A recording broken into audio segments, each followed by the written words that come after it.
Okay, cool. We're live. Let me uh, let me ask the chat just straightforward. Can you hear me? Okay. Is my audio okay? I just want to make sure that everything is working properly before I continue, because honestly, that's the most important thing to me at this point. I know my internet sucks. I'm kind of using my phone as a tether right now. Um, if my audio is okay, then I will continue on. Okay, it looks like the audio is okay, so I will continue on. All right. Well, you know what I'm doing here at the very least. We were talking about Mark Bray's Antifa, the Anti-Fascist Handbook on Micah's channel. Now, I don't know if this is going to be sort of spliced into the final version of that show, because Micah is going to have to edit it since that mishap with the power and whatnot. But in the meantime, since I know you guys had more questions, I wanted to take them here. Even if apparently Antifa wants to shut down Micah's power. Although I have to admit, of all the times that we've had a stream go down, that is the most suspicious and also the most hilarious. Oh, yes.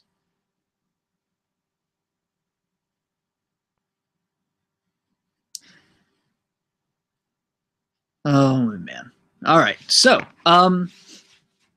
basically, basically Micah's power cut out, and he decided he was just going to cut it there because we were an hour in, and he said he was feeling beat. So, there we go. Anyway, back to Antifa. Can this book make the U.S. government take action against Antifa? I think so. I do believe that with that admission that they were about class warfare and they wanted to overthrow the state, that is an admission of being a willful enemy of the state.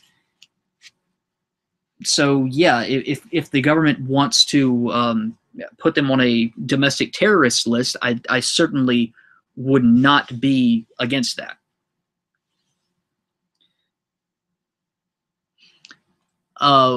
Question: is Antifa the Dark Souls of terrorist groups?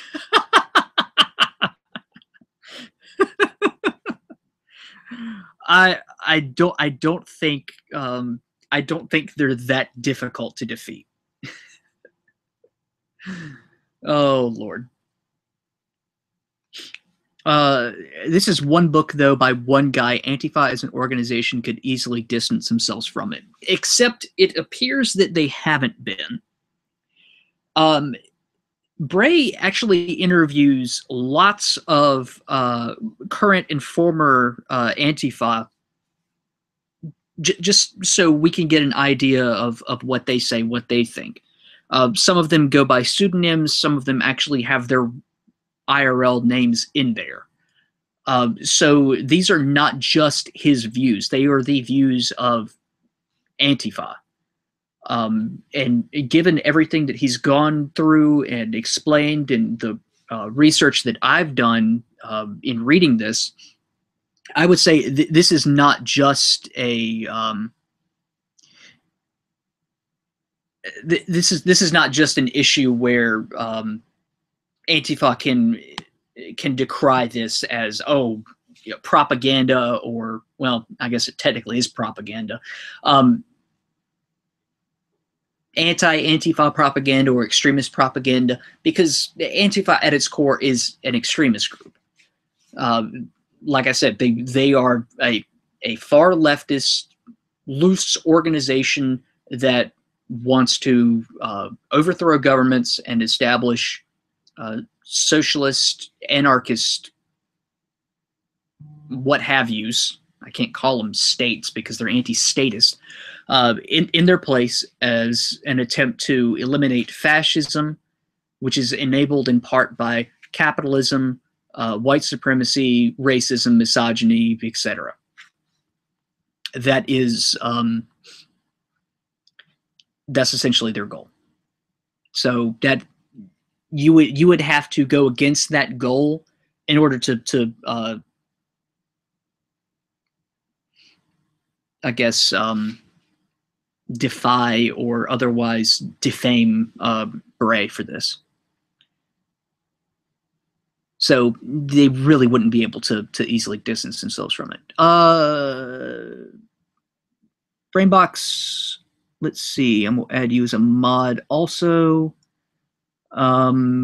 Since you're on Micah's channel too. Who else? Panda Palace, and we'll add you as a mod in here too. Just so we have a little bit of overlap. Because why not? Cuphead. Bone, we're not talking about Cuphead just yet. I'll do that. I'll do that at the end. I'll do a little more casual stuff at the very end of this. Let's see. With what we gathered from Antifa's handbook, what is the best way to handle and confront this group? Basically, don't let them. Basically, don't let them intimidate you. If they have a megaphone to drown out your speech, you bring a megaphone too. You have to drown them out with your speech, because primarily that is what their tactic is. It is obstructionist, the heckler's veto. When they actually come after you with guns and knives and assassinations and stuff, you can't let that deter you, because that's what they do. And yes, there are documented, even in this book, assassinations, not attempts, but full-on assassinations carried out by Antifa that pretty much scared the groups that they were going after into submission. So it's a matter of, you don't let the terrorists win. You know, sort of like what we've been doing. Anything in the book that you agreed with or started to agree with, but not the execution? There were a few bits where it seemed like Bray was onto something, but then he just like turned his back on it. Like when he said that some groups have sort of made fascist out to be a boogeyman, and it had been argued that the overuse of the term has basically made it to where people either don't understand what fascism is, or they just assume that it's a boogeyman and it's not to be taken seriously, which in turn devalues what Antifa is about. And I'm like, well, that makes sense. But then he just ignores that. He just continues on like, okay, well, I'm just going to address that people have said this and then not go anywhere with it. That's not exactly a refutation like I think he was setting up, but it just might be maybe an issue with how he was writing it, because sometimes, you know, you present that argument with the idea that you're going to refute it, but then either forget or whatever, depending on your writing style. Source am writer. Oop. I'm dropping my water bottle cap and apparently some water all over my computer. Yeah, that's absolutely wonderful. Yeah, that's great. That's exactly what I need right about now. Nah, fuck it. It's not that bad. It's not that bad, and it's a Mac, so some people would say, yeah, you just drop the whole bottle on it. Who cares?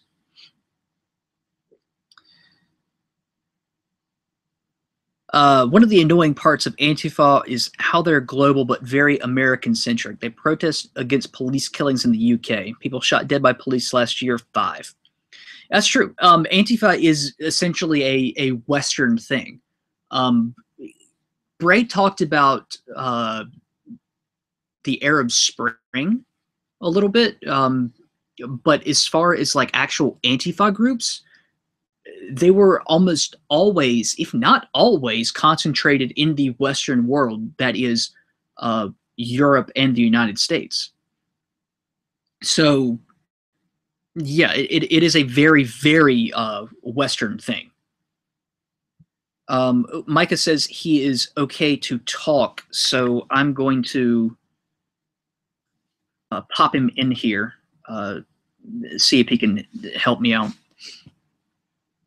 If he's got a bug out, though, please respect that, because he puked and he's got a migraine and he's just not in the best shape right now. So,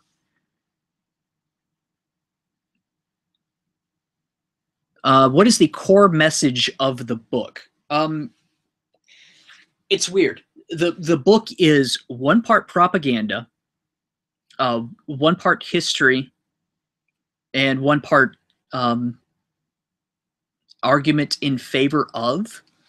It's odd. The argument defending Antifa is muddied at best.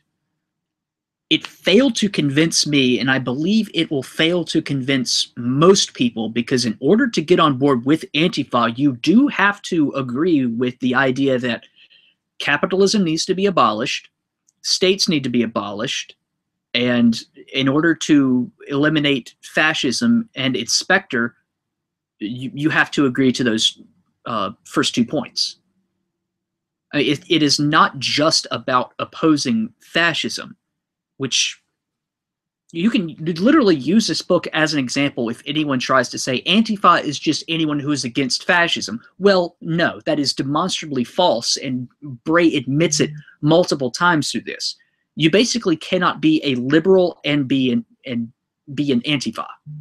You simply cannot be.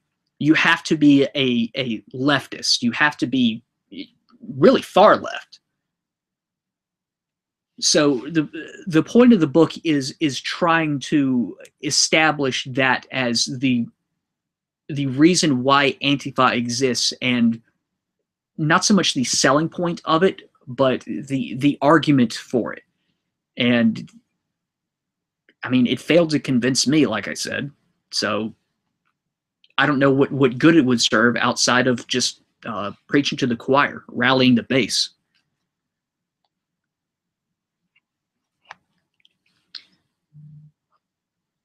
Hang on, I will send an invite to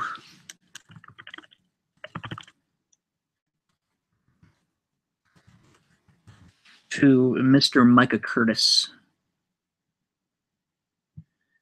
Okay, sent him an invite. So, back to it. Antifa like to see themselves as the sole bastion against fascism and like to ignore people who are actually fighting against dictatorships like Syria. Yeah, you're not wrong. That's basically what it is. They're trying to claim the monopoly on fighting dictatorships, fighting authoritarianism, which is hooray! I'm not dead. Terrible. Oh, good. Micah's here and he's not dead. So, are you feeling better at least? Yeah, a little bit. I'm laying down now, which is an improvement. Oh God, that did take a lot out of me, though. Did your power ever come back, or was it Yeah, just a surge? it was just a brief surge. Okay, I was about to say, of all the times that we've had the show go down on a live stream, that is the most curious incident. I know.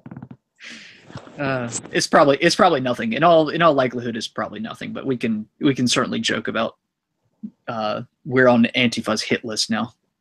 Not that takes much. All right. Let's keep on with it. Guessing the history part is skewed, to say the least. Well, yeah, absolutely. For the most part, it's an accurate history of anti-fascist resistance. But as far as glossing over some of the uglier details, Bray is very good at that. Like I said, Weather Underground gets like a passing mention. He talks about Cologne, how the rise of the far right groups as a result of the migrant crisis, and the reports of sexual harassment in Cologne on New Year's Eve 2016 or New Year's Eve 2015, moving into 2016. I don't remember the exact dates. But he fails to mention stuff like, well, why didn't the media cover it? Why did it take months for police to come out and talk about it? Stuff like that. He praises Mumia Abu Jamal. Apologies. There you go. You know, as wrongfully imprisoned, basically. And here's my note about bullshit. Here's my note about him. He's a convicted murderer, an activist, and a journalist. Formerly sentenced to death for the shooting of an officer in 1981, police officer.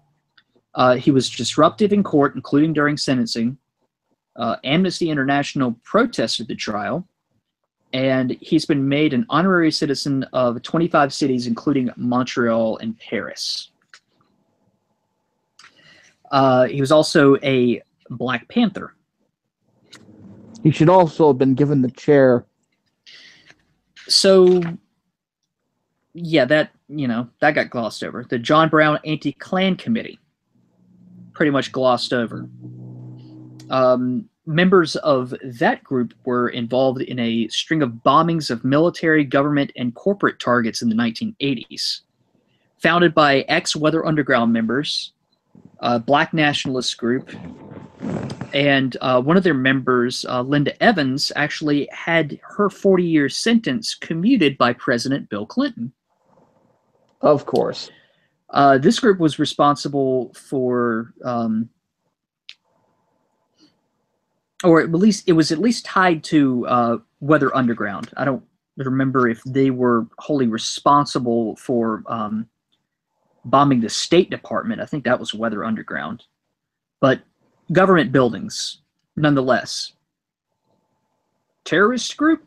Terrorist group. But that's conveniently glossed over. I mean, Bray has a whole section dedicated to their efforts and, you know, what he calls their militant self-defense.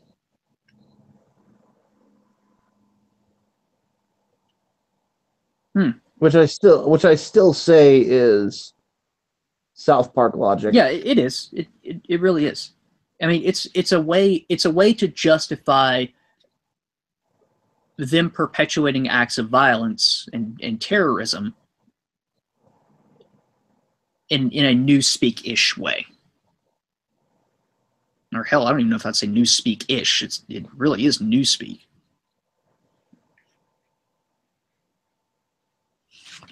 Newspeak to me sort of seems to be their mother tongue. Pretty much.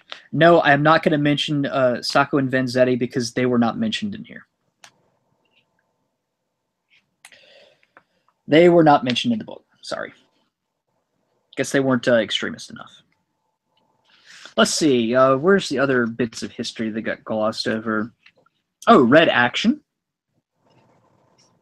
The organizational force behind Anti-Fascist Action estimated 20 to 30 branches, 10 to 15 activists each by 1995, so they were kind of small.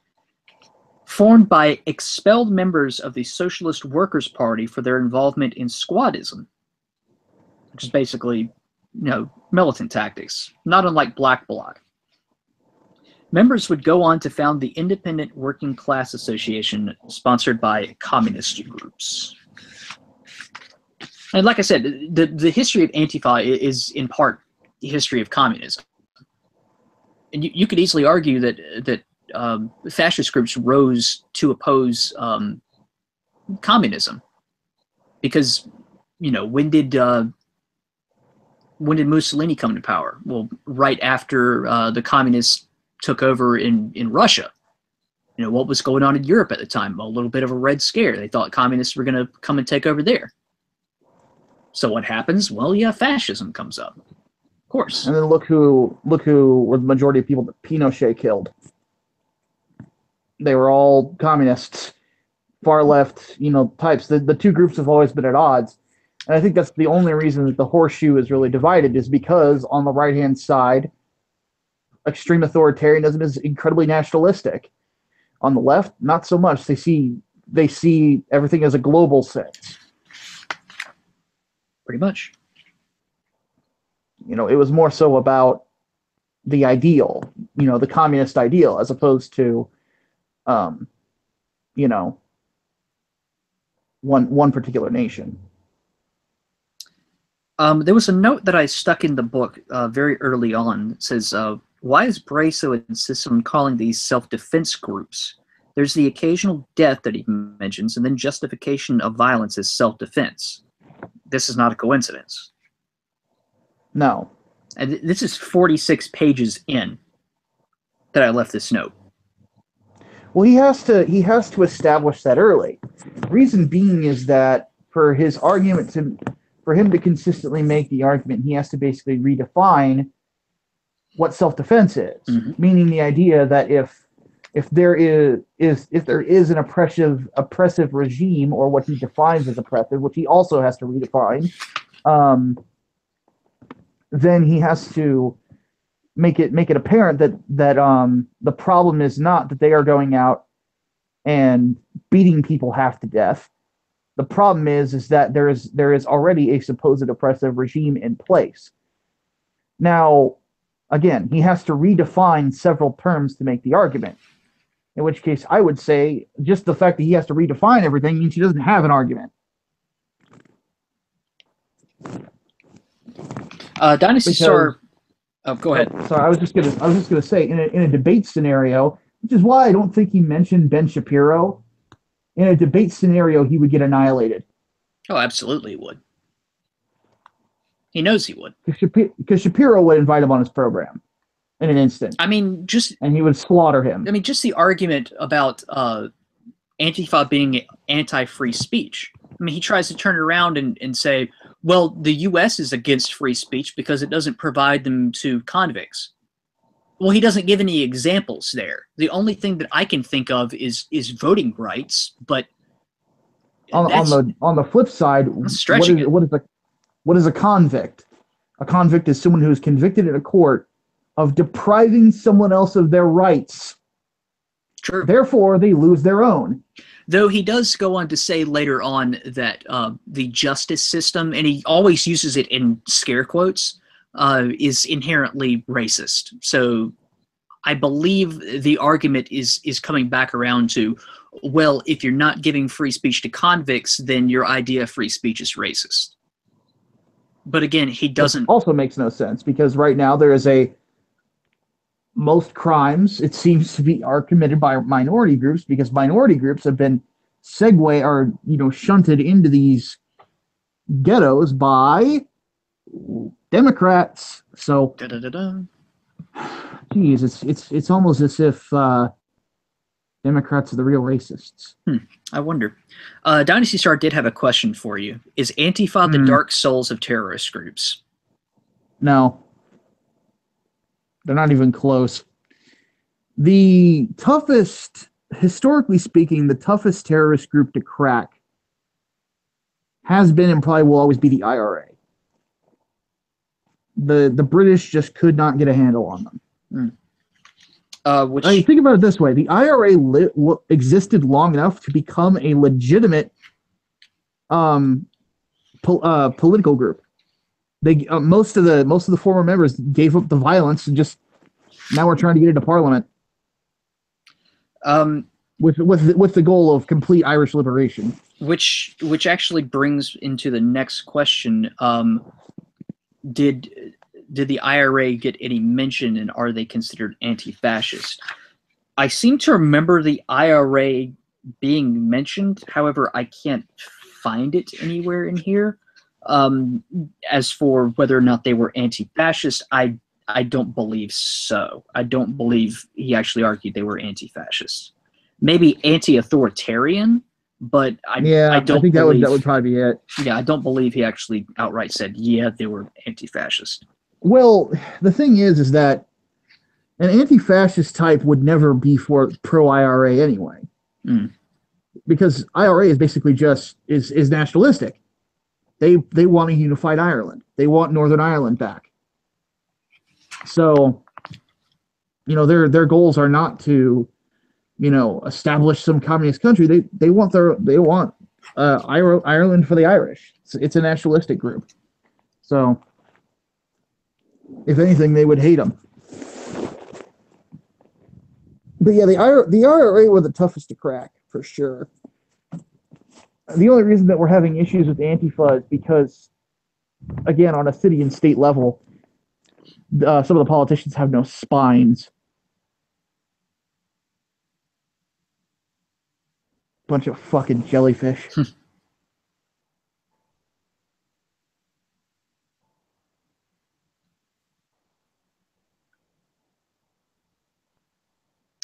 Given the snippets I heard of the book, I'm convinced that Bray wants a Weimar Republic repeat, or Weimar Republic, however you German. It's interesting. He acts like, yeah, he wants it just so it would be more explicit for people and therefore drive more people to his side. But at the same time, when he's arguing that the systems that we already have in place here are just as bad, if not worse, because they're not as blatant, it's kind of hard to see whether or not he really does want Weimar Germany to return, or a Fourth Reich to defeat.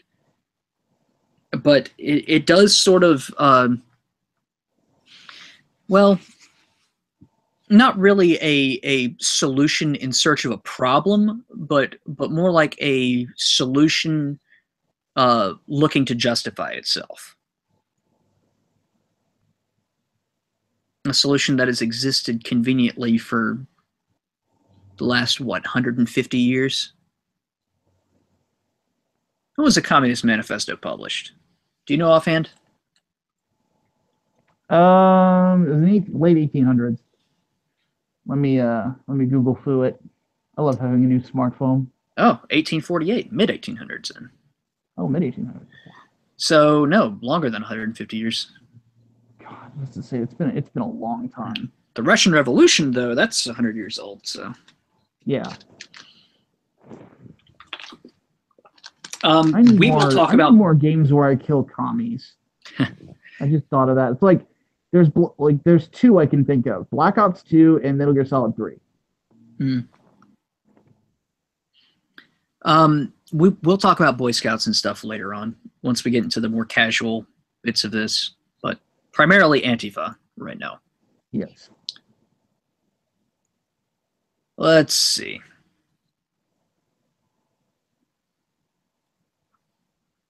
Well,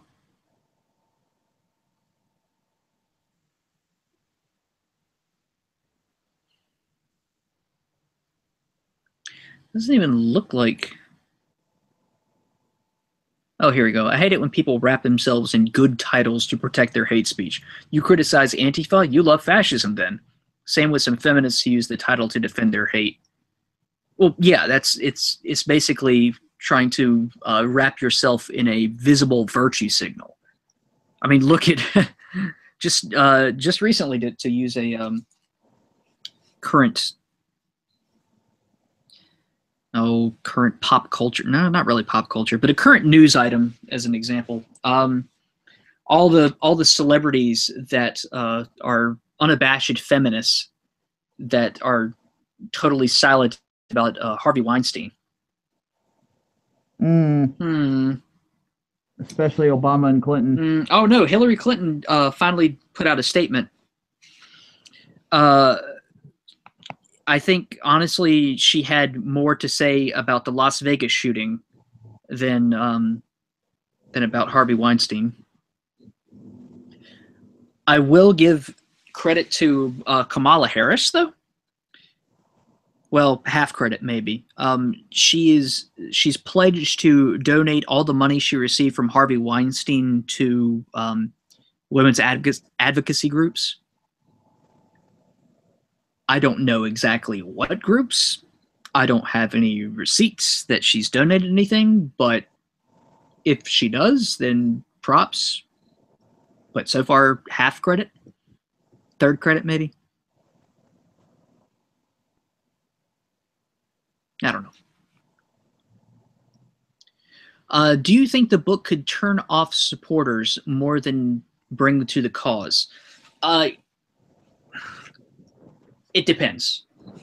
I mean, it's obviously going to, if people actually take the time to read it, I honestly believe it's going to turn more people off than attract them to it. Especially since the lasting impression that you get of a book is dependent upon the last bits that you read of it. You don't always remember what's in the middle. You typically remember how it begins, but with this, you're going to remember how it ends. And if the last things you read are about how the world needs to be destroyed and rebuilt with a new perspective in mind, that perspective being socialism, you're not going to like that. And if the book is about a particular political ideology that is trying to convince you to join with or at least sympathize with, you are definitely not going to be on board with that after reading such a thing. So that's why I don't believe it's going to bring more people to the cause. As far as turning off current supporters, I don't think so. If anything, it'll radicalize them more. But again, it's also dependent on whether or not those supporters already agree with the tenets set forward. If it's just a casual anti-fascist is Antifa, I'm against fascism, so obviously I'll be for this. It could go either way. You could have someone be totally on board with it. You could have somebody say, no, that's bullshit. It just depends. Everyone that I have let read snippets of, or just,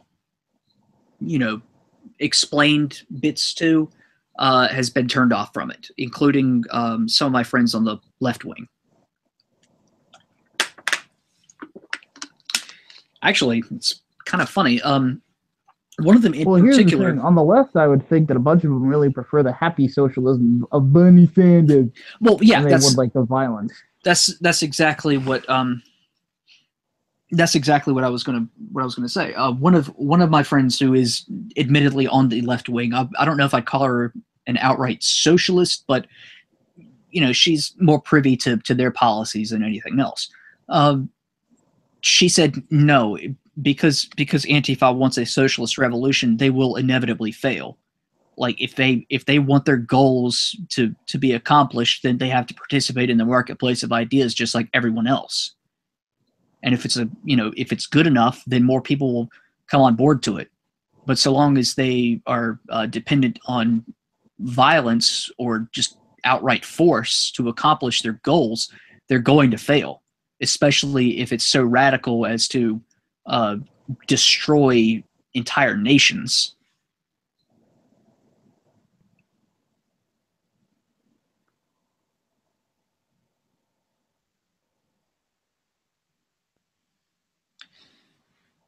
How strongly does Antifa parallel the National Socialist movement in Germany before Hitler rose to power? Current day Antifa? Well, that depends.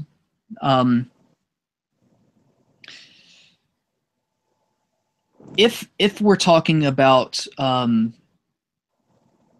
trying to rally people based on economic fears, based on the idea that there is a system out there that is oppressive and needs to be undone and reshaped, and that it targets marginalized people and explicitly blames one group for the ills that they're dealing with, then yeah, you could easily argue that it's paralleling the rise of the National Socialist movement. However, you could also argue that for the rise of Trump as well. I mean, it's the idea of fear being the primary factor of recruitment. If you get people to fear something and expound upon that, you're going to be able to convince them of whatever the hell you want. Fear is a powerful, powerful tool. Exploitation of that is exactly what's driving Antifa, and that's what drives a lot of extremist groups. This isn't to say I'm calling Trump and his supporters extremists, of course. Of course not. It's true though. I mean, there's a lot of fear mongering that goes into this. There's not a lot of sensibility.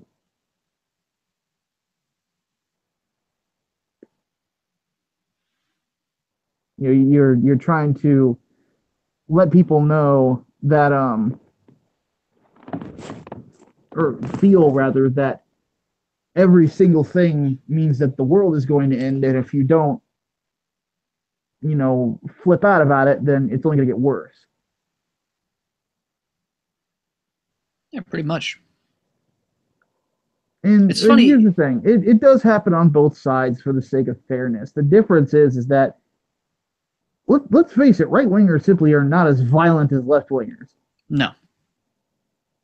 Like even Richard Spencer is not calling for violence yet.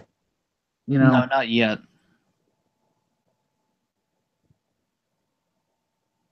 I mean, how long did it take for Antifa to justify their violence by saying, "Oh my God, a Nazi killed one of us"? And how long had they been outright attacking people up to that point? Yeah, we had this discussion with Aiden. I mean, they beat a man into a coma.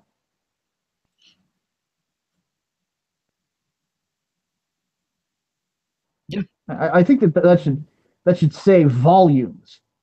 They beat a man into a coma.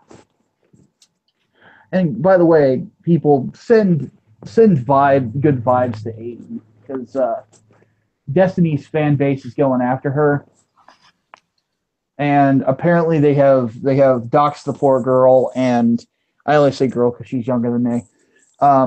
And they're creeping her the fuck out. So just tell her she's awesome.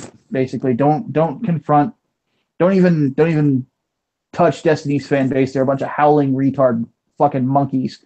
But send some good vibes her way. Yeah, because she's an awesome person. Goodness.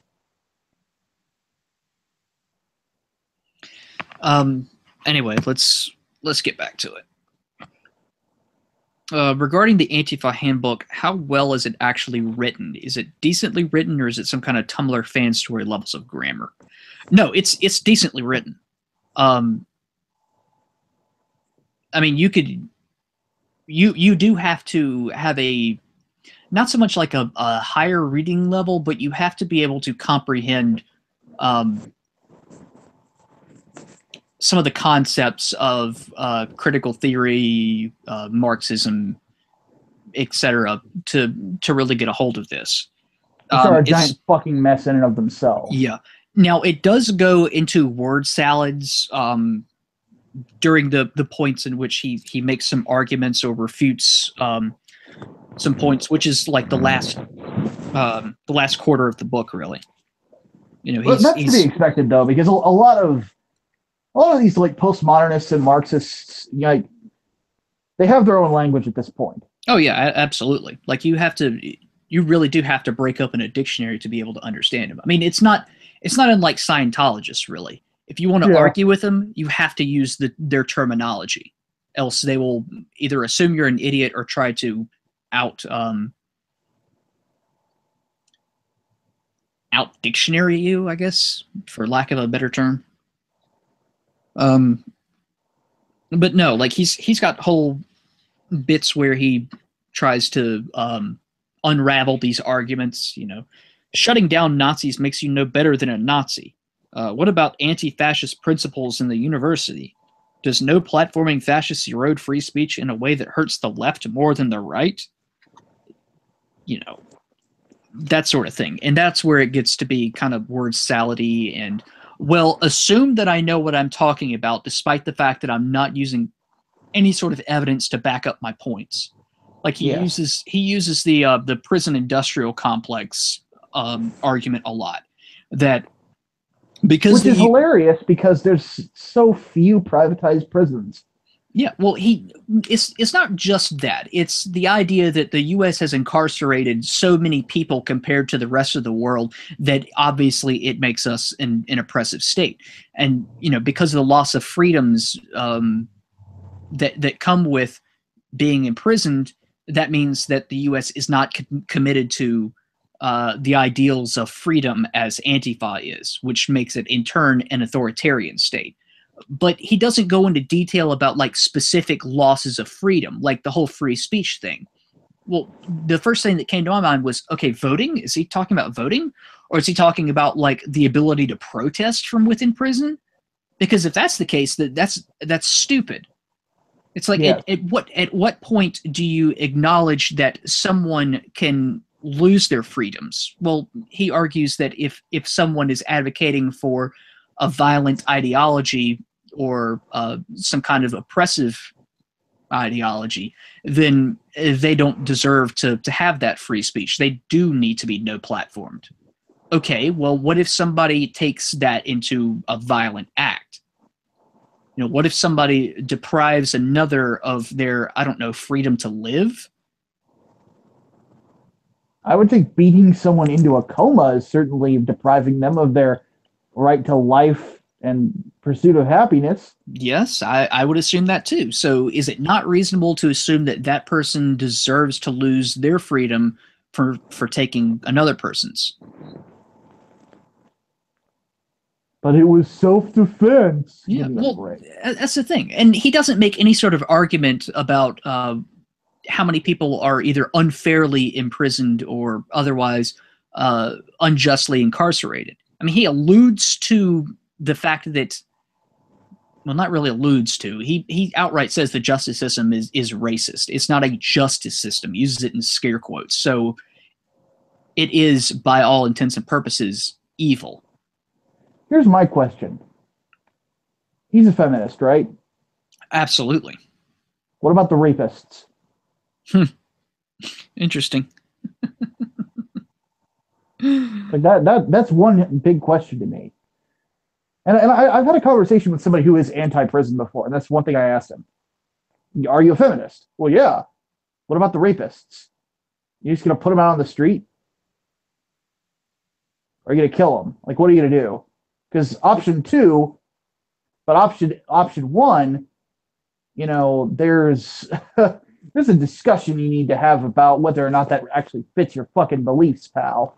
And even then, like, that's what's so crazy about this book is it sounds like there's so many contradictions. You just cannot keep his story straight. Yeah, and even then, like, as far as a criminal justice system, he talks about, like, it needs to be transformative, but then he doesn't elaborate on that at all. It's like he just says, oh, it needs to be better, and then that's it. Okay, well, thanks for the suggestion and the specifics. That was really enlightening. Yeah, and that's part of the problem, is that people consistently say, oh, we need to destroy the system. All right, what are you going to put in its place? Nothing? Or something different? Something different. All right, well, how are you going to handle law enforcement? Well, we'll have a certain group of people that are set aside within the community, and their job is to enforce the law. Oh, like cops? What do you do with the criminals? Oh, we'll segregate them from the rest of society. Like a prison? So, you want to know the reason? Almost like we thought of this. You want to know the reason why he thinks cops are terrible? What? Because he says that the idea of the American law enforcement system came out of slave patrols. So Oh, come therefore, cops on. are evil. Come on. And no, they didn't. Come the fuck on. That's revisionist history. Yeah, it's hilarious. Well, it's just like, you know, the KKK were the first fascist group. Like, come on, really? As long as there has been societies and states, there have been law enforcement. Sometimes it was done by soldiers, but they weren't the same soldiers that were getting called away to war. They were set aside. Like, that's what the Romans did. Mm-hmm. So, ay caramba. I mean, it's a good argument if you don't think about it.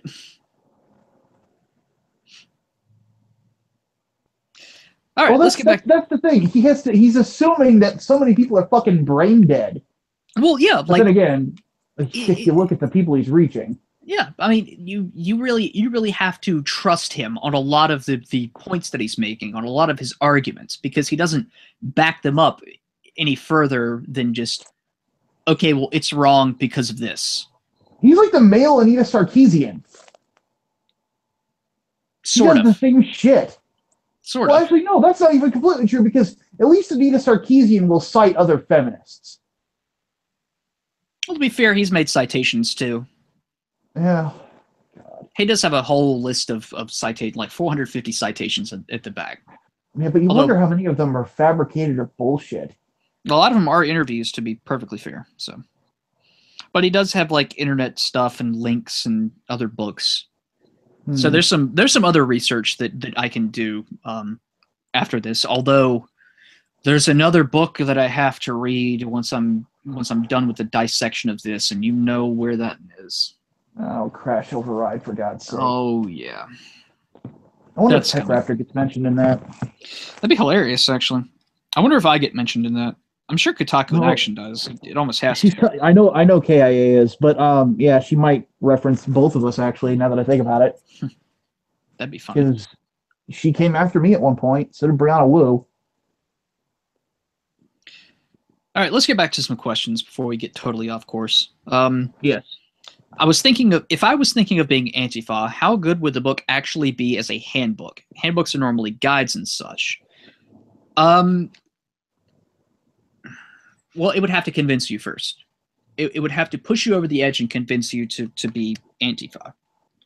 The last few pages, really, the last outright section, which is section 6, strategy, non in brackets violence, and everyday anti-fascism. Kind of odd to put the non part of non-violence into brackets there, but whatever. Well, I also find everyday anti-fascism hilarious because it makes it sound like it should be a magazine marketed towards middle-aged women.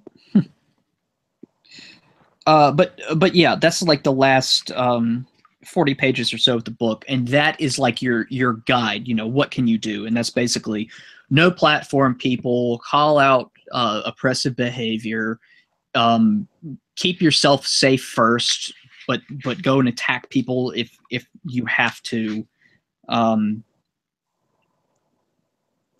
Organize, basically. He actually makes a point throughout the book that the only reason why Antifa failed in the 1920s and 30s was because they were too busy fighting each other, essentially. It was anarchists and socialists and communists all at each other's throats, and because they did not unite under a single banner, they ultimately failed to stop Mussolini and Hitler. Well, that's the thing, and so we've actually started to see this now with them, because there was a black Antifa group clashed with another Antifa group that was majority white because they were white. Yeah, well, but this is the thing, is that they are destined to fall apart. I mean, it's in the book too. Like when there was an actual confederation of Antifa groups that met on a single platform to try and organize together, they went at each other's throats. You know, why should we allow these people to be a part of Antifa if they have patriarchal attitudes and behaviors in their group. Yes. Why should we allow this group if they're not going to elevate marginalized people more? I mean, it's that sort of thing. And we saw it with Occupy Wall Street too, with the damn progressive stack. Mm-hmm. They're always going to eat their own, because the point of those arguments is who is more perfect. Yes. And you're never going to reach the top of that totem pole. It's a purity test. Yeah, absolutely it is. I mean, you were always going to have some kind of privilege. And therefore, when you have that, you are not good enough. And that brings into what Panda Palace said in the other chat. You know, it's like, when are they going to acknowledge that most of them are middle class? Or even upper middle class, little fucking yuppies. Mm-hmm. It's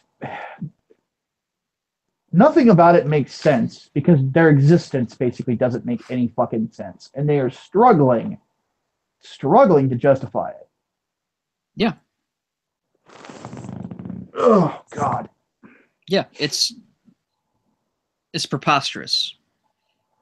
It's a race to the bottom, and I think that's why we see leftists, not just Antifa, but leftists in general, being so eager to list off their disprivileges, or pronouns in their profile, or all these labels that they attach to themselves. Mm-hmm. It's so they can effectively say, my opinion is more valuable than yours because of where I come from, or the kind of person that I am. Exactly. There's a necessity to declare where they are in the stack. Yeah. So that you assume that's what's going to, or at least they assume that's what's going to give their opinion weight. Yeah. And no. No. But then we also see stuff like the trans trenders too, trying to claim that they're oppressed because they're trans and their identity isn't even recognized, so therefore they're doubly oppressed, even though they don't experience dysphoria or dysmorphia. It's honestly ridiculous. It's like once you get into that group, or start socializing with those sorts of people, I've noticed that you start to adopt that sort of behavior. I had two friends in high school. One of them was a 4chan fucking B-tard, like through and through. Jeez. I mean, it was to just about an embarrassing level. I mean, he would bring in memes to class. We would laugh about shit we saw on 4chan. And this was circa 2008, 2009. So this is when, things were just starting to get bad, but they were still funny enough to where you could tell the old war stories with people. Yeah. Like the Habbo raids and whatnot. And then he went to Tumblr, and then he became she. Oh God. Literally, it was a complete shift, a full 180. Instead of railing on in the back of class about kikes and niggers and whatnot, now he's like, if you even say something like that, you are oppressive and need to be destroyed. Oh my God. And I am so tempted to just be like, who in the fuck are you to say stuff like that? We had that edgy phase.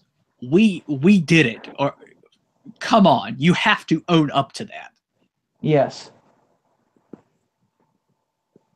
The other one, already lived in California.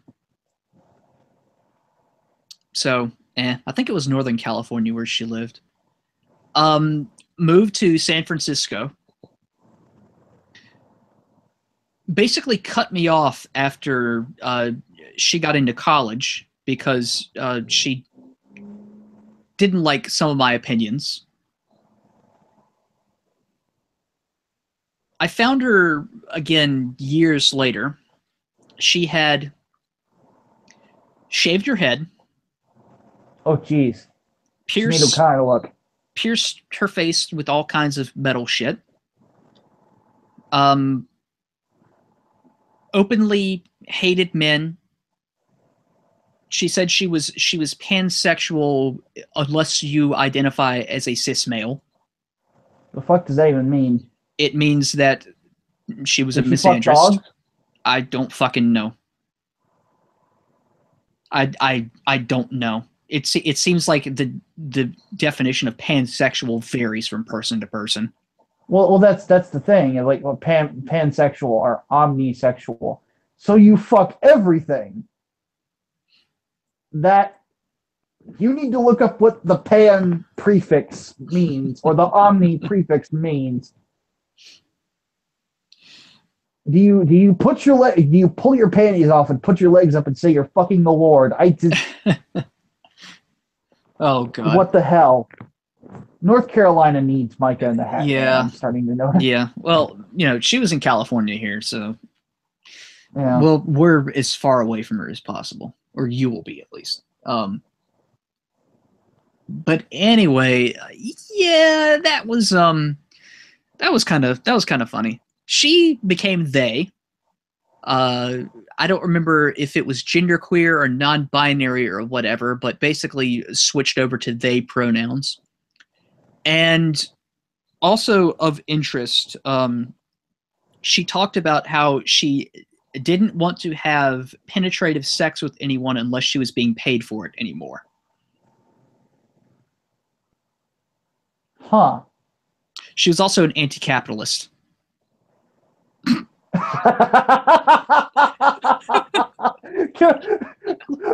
I want to go up to her and go, can I pay for a blowjob with a loaf of bread?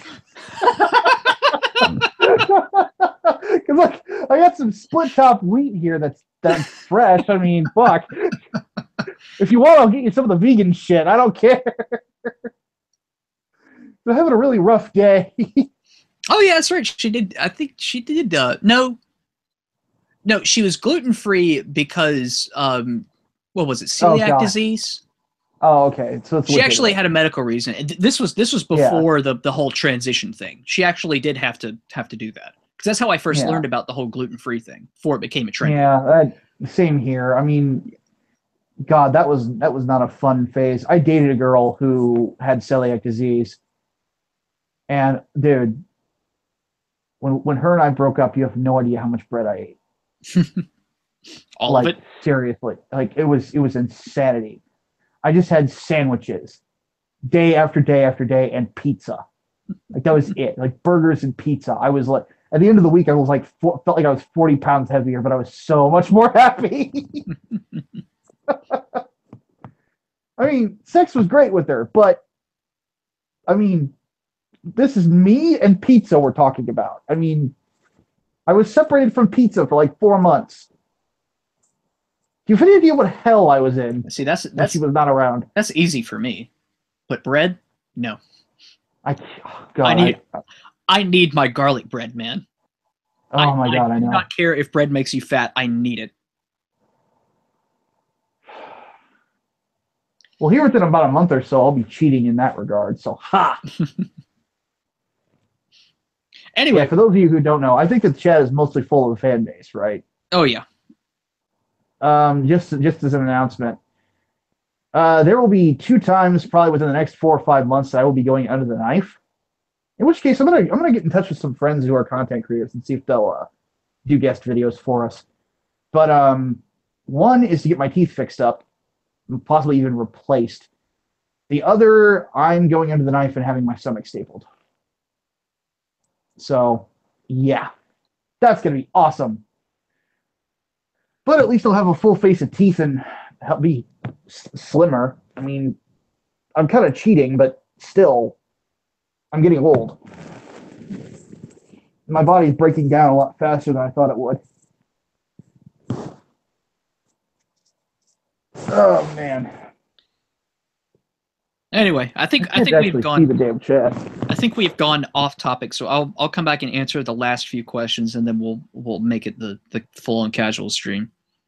Yes. And after that, I'll just answer, or me and Micah rather, we'll answer all the questions that come through. If you still have questions about Antifa, feel free to ask them too. But then we'll be talking about other stuff. But anyway, Michael Godfrey continues on. What solutions to the U.S.'s problems does he actually propose? Does he lay out and plan to fix the problems that he's identified, or is it more just no more fascists equals world peace? No, it's more no more capitalism is world peace. No more states is world peace. He more or less says that most crime is a result of a capitalist system. So if you get rid of that, then you are going to reduce crime to, I guess, basically levels where it's insignificant. It really makes no sense. The solution to the U.S.'s problems is get rid of the United States. That's basically what it boils down to. Baby out with bathwater, basically. Yeah.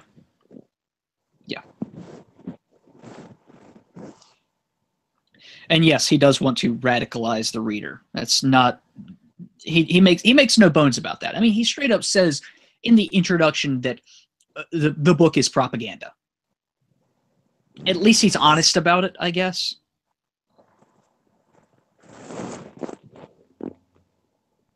Well, that's always good. I mean, I prefer honesty over a lie. But he needs to lie about a bunch of other shit.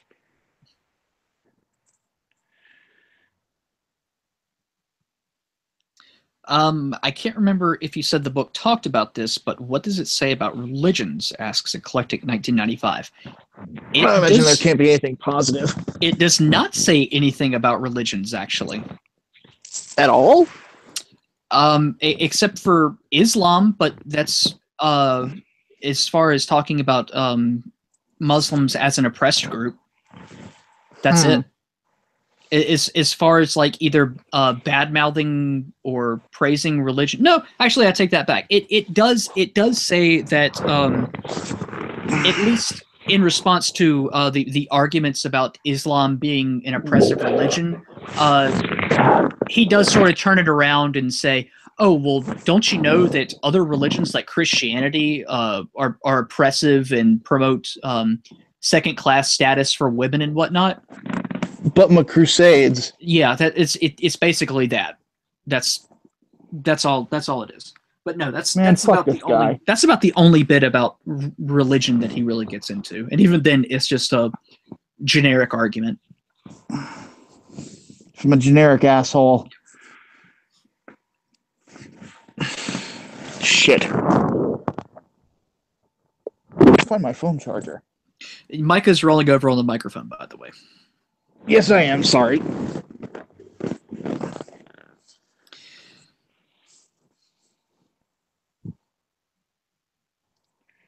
On the plus side, I'm starting to feel better.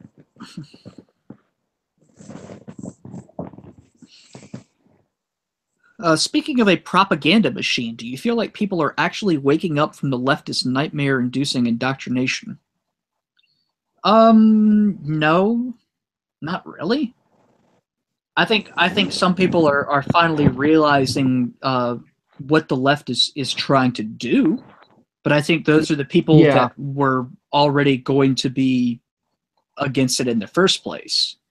Now it's just like okay, well, now I can't defend it. Yeah, it's basically they don't want to be violent. Yeah. You know, it's like there are people like Lacey Green, for example.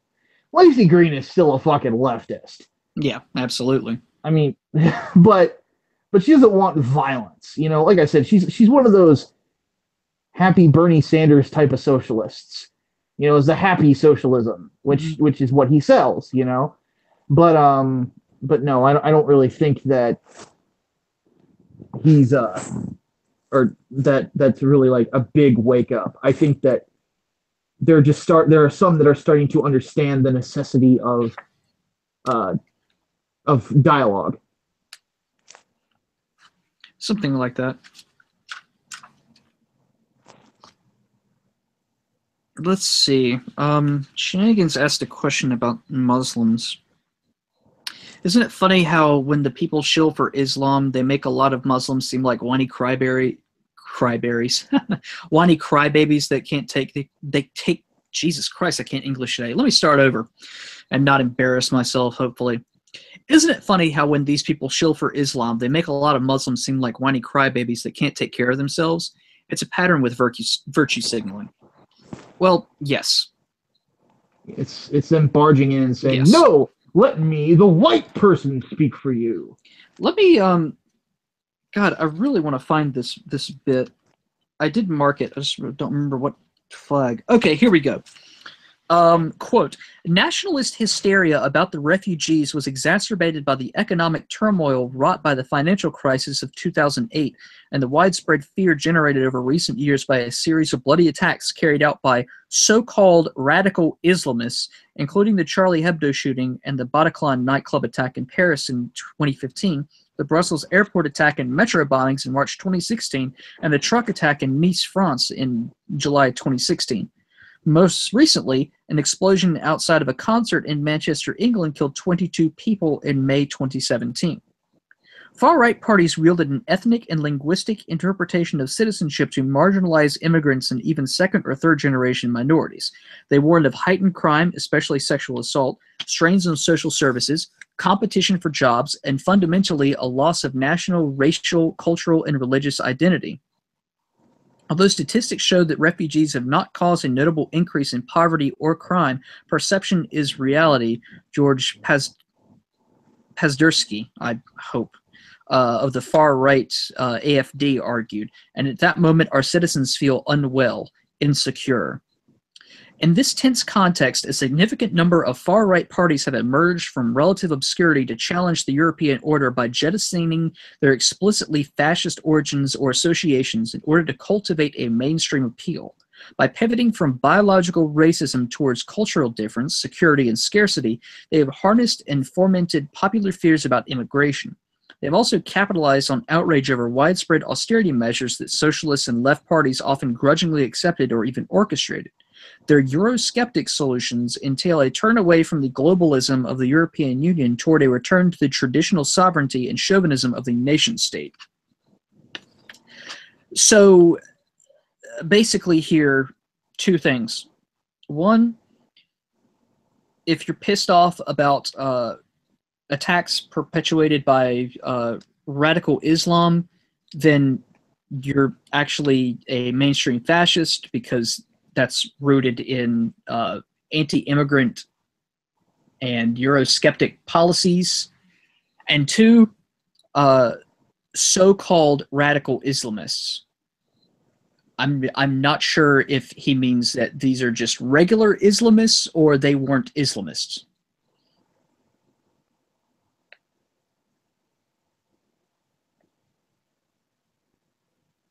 Micah, did that kill you? A little bit. Did you? I feel have an terrible aneurysm? I feel terrible again.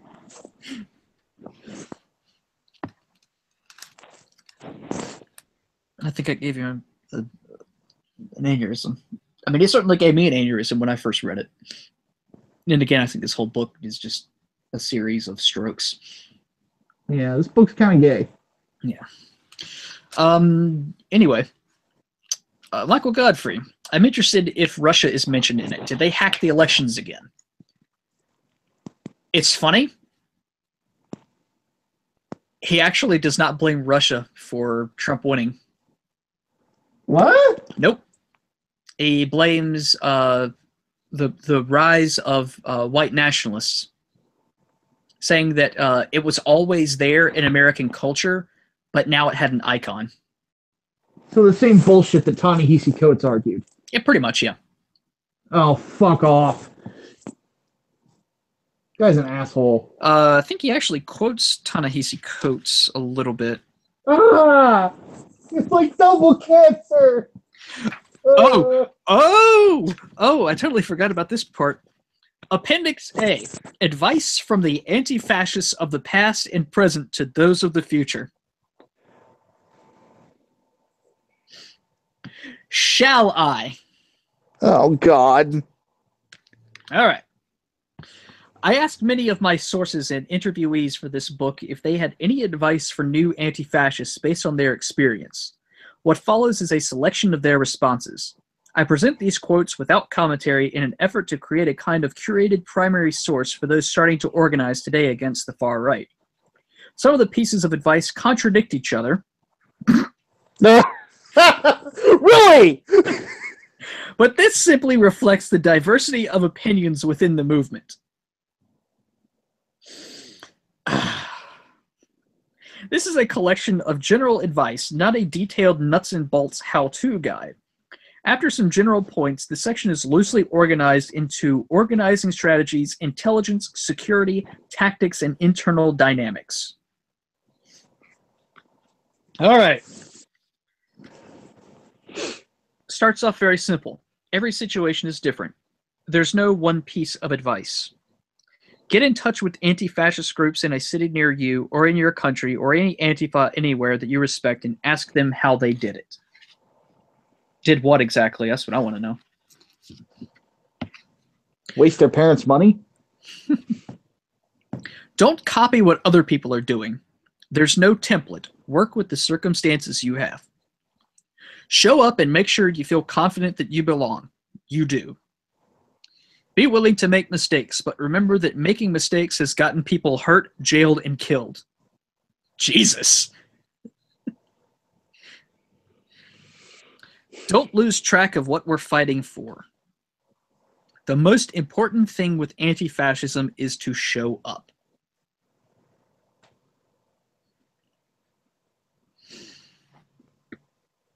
I mean, that's pretty generic, but let's get into the nuts and bolts of it. Or not the nuts and bolts of it, as he said. Organizing strategies. The most important thing you can do is never do Antifa alone. Create at least a small group you trust.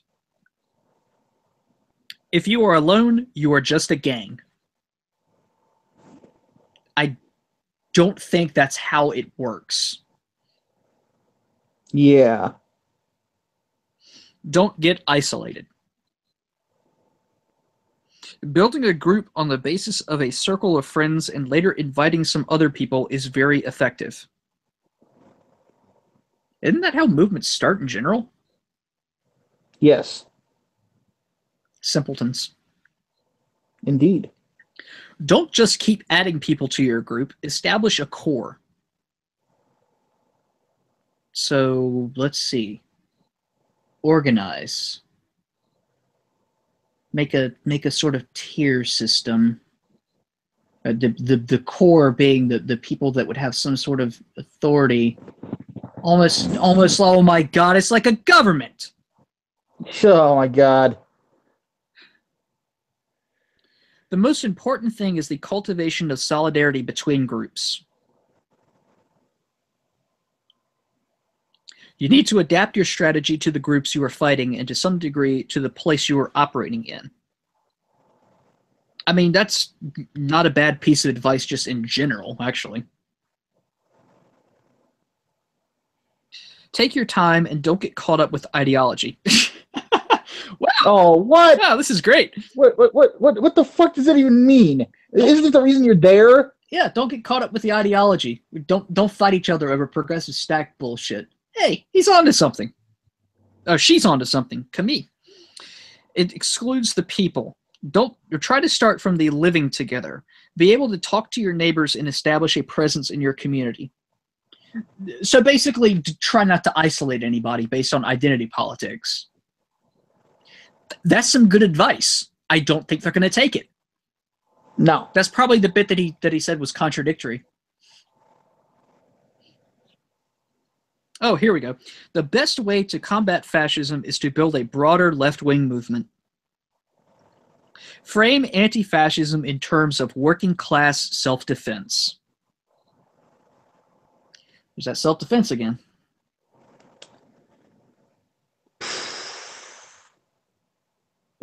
Okay, this is hilarious. Something that should never be forgotten in the anti-fascist struggle is that to reach the working class and gain their support, you have to have done a lot of work previously. You can't gain the support of your neighborhood running around shouting, "Kill the Nazis." About that. Whoops. Vision mailed.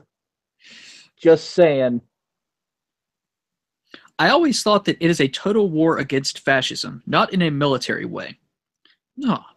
You need to be ready to attack and defend yourself. You have to be prepared, but mainly it's a cultural struggle because fascism grows up in the working class. We have to be present in the working class, in the student movement, workers' organization, in the community, and build solidarity networks.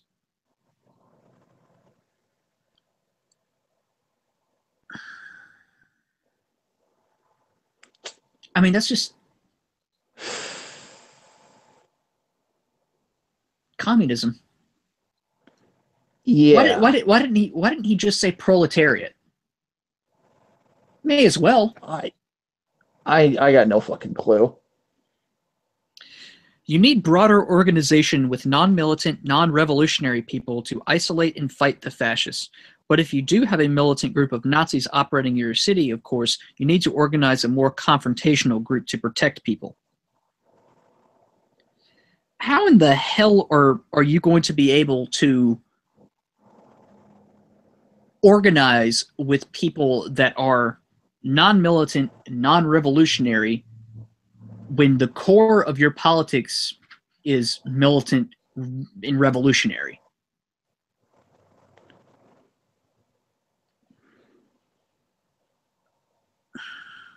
Man.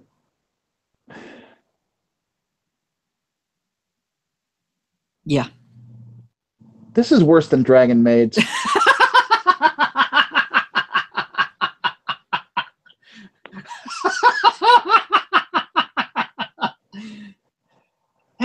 Hey, Dynasty Star, if you're still around, Photoshop Toru with the Anti-Fascist Handbook to trigger Micah. Hey, we do not play around with Dragon Maids. I haven't been able to eat Arby's since.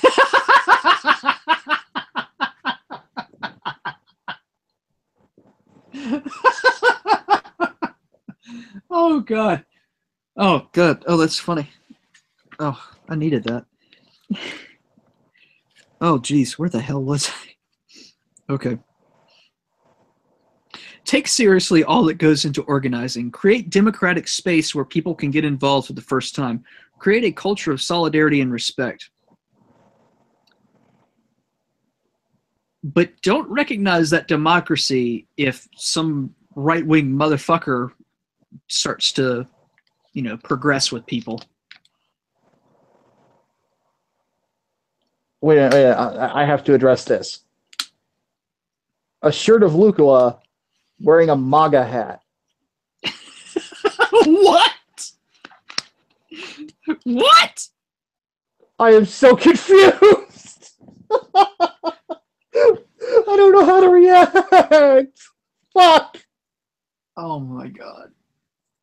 Oh my fucking god. Oh. Oh my god. What the fuck? Oh dear god, why?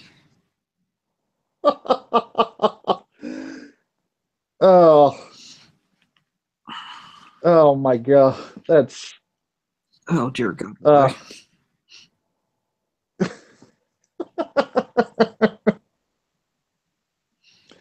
I wonder if they're a fan of the podcast.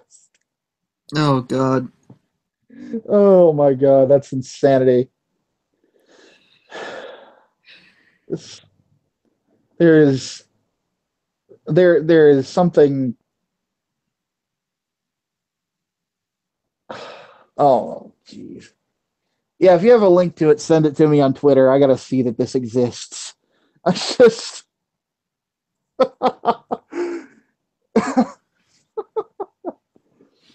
Oh. Well, another good sign. I'm starting to get hungry. Well, hopefully these next few things won't make you puke. Yes, let's hope not. Sometimes you need a solid group that will be working for years. Sometimes you look for a small group of activists for one action. Sometimes you have to work underground, anonymously, especially in small cities overwhelmed by a hatred towards minorities. In school, on the street, from the local authorities. Sometimes you can work openly and advocate for oppressed groups uncovered. I don't know if that was advice. That would explain some of Vox's actions. A group should have a clear view what they would like to achieve, etc., such as increase awareness in the community about discrimination, make a specific topic visible in the media, reveal identities of the local neo-Nazi gang members. Okay. Have a goal. That's simple.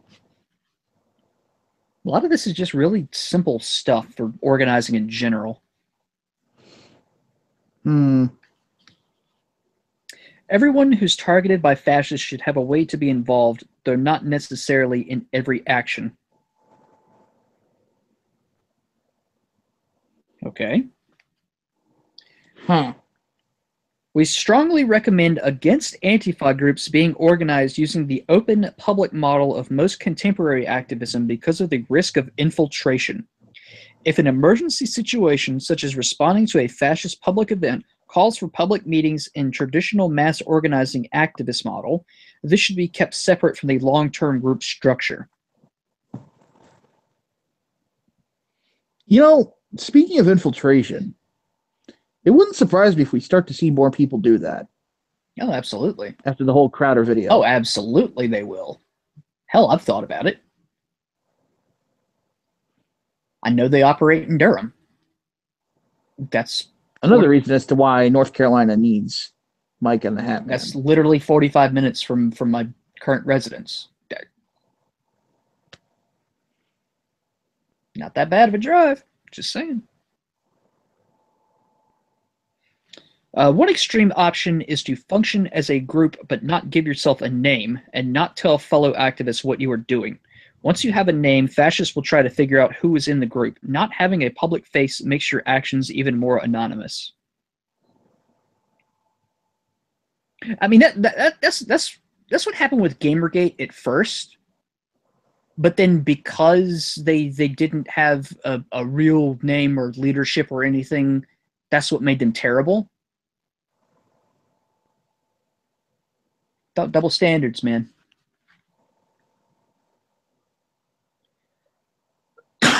Excuse me.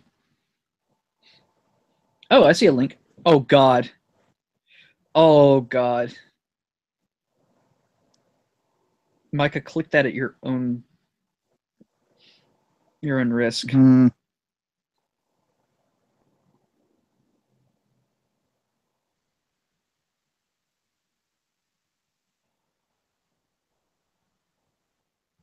But why will it not let me open the link?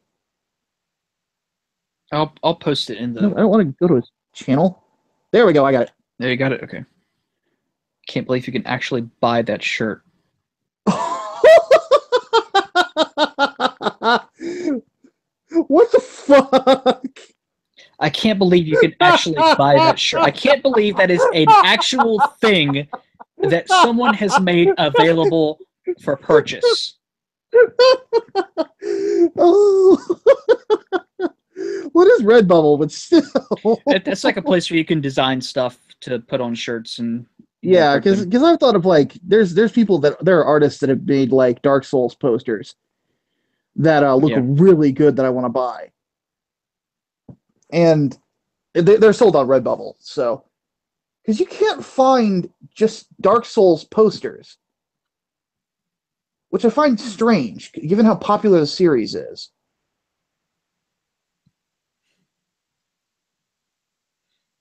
Jesus Christ.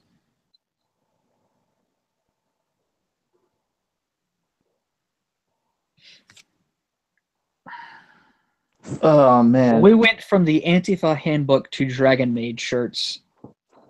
Yep. Welcome to Micah and the Hatman. We have fun here. Yes.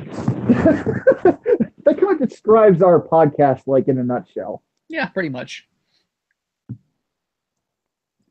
Oh, what to do for dinner? Should I continue with this or just find some crazy shit? Let's go ahead and move into the casual stuff All because I right. think that everybody's ready for it. Yeah, I think everyone's kind of fucked. Yeah. Anyway, let's see. Oh God! I bet you suck at Cuphead. As a result, I'm going to call you a wimp. Ha ha ha! You big weirdo. Bone, you a motherfucker. Also, I haven't even played Cuphead yet, so even I don't know if I suck at it. Yeah, me neither. I want to play it. It looks pretty good. I want to actually get it on disc because I hear they're doing a physical release of it now. Because Really? I actually like to have my games on some sort of physical media. See, I'm in a weird spot with Shadow of War. I want to play it. I have a free copy. The problem is I have to install my new video card. So I'm like, do I really want to pull out my 970, put my 1080 in my current PC, or should I wait another week until I get my new motherboard? I guess I could swap it back. I don't know. I'll have to think about it. Because people are wanting me to stream that just to see how bad it really is. Which I have a feeling it's actually pretty good. It's just the microtransactions are bullshit. Okay. All right. What? All right. What else do we? Oh, we need to talk about Boy Scouts since we got asked about that earlier. Yes. Okay. So first, or just the Scouts, as it seems. Yeah. Are they just going to rename it Scouts, or how are they going to distinguish them from the Girl Scouts? Is there going to be some sort what's the of point union? of having a Girl Scouts at that point? Yeah. Are the Girl Scouts suddenly irrelevant? Are we going to have Boy Scout brand cookies? Ooh, that'd be some interesting competition. Man, because there is no competition with the Boy Scout popcorn versus Girl Scout cookies. But if we I don't know, man. I don't know. Samoas are pretty good. Like I said, there's no competition. You meant for the Girl Scouts? Yeah, no. Girl Scouts obviously they got the edge on that. Oh yeah. They got Thin Mints. They have lemonades. Your argument is invalid. Yes, exactly. And Samoas. I will not let those be forgotten. Well, you can have them. More for you then. I could care less about them. Cool. But yeah, this is just going to make it more difficult to distinguish, what is Boy Scouts and Girl Scouts. So either they need to change the name as a result, or, whatever. I mean, they have Cub Scouts, but that's supposed to be like a rank, isn't it? Yeah, it's more of a point. You're still a Boy Scout. I was a Cub Scout back in the day. I was very good with knots. I was not. I was not in Scouts. I was one of the few people that I grew up with that actually did not participate in Scouts in any way.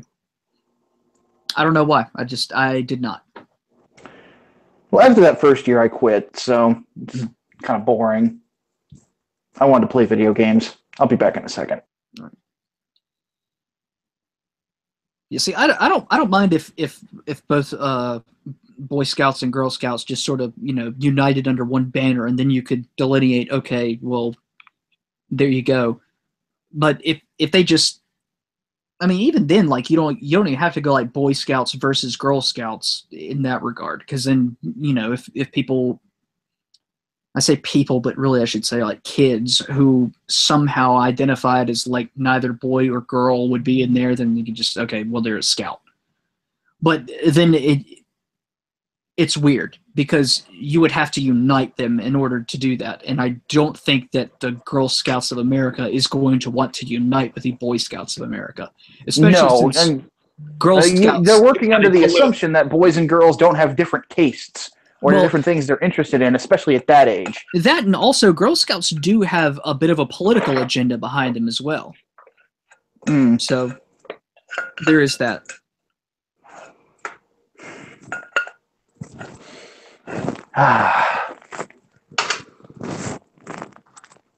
If you hear clanging in the background, it's because I'm setting stuff up for dinner. Because I'm going to have some tacos. I asked this, and as Hatman can attest, my tacos are pretty awesome. His tacos are pretty awesome. I'm curious to see how they would be in hard shell form. Just as good. We will test that. Indeed, we will. So Anyway. I've got 2 meals to prepare technically. This is just fluff text. I also have a pork loin. And that's prepared for tomorrow. I do enjoy pork loin.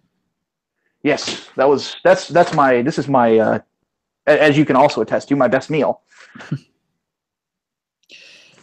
Anyway, Michael Godfrey asks, if you and I had to move to a non-US country, which one would it be and why? Poland.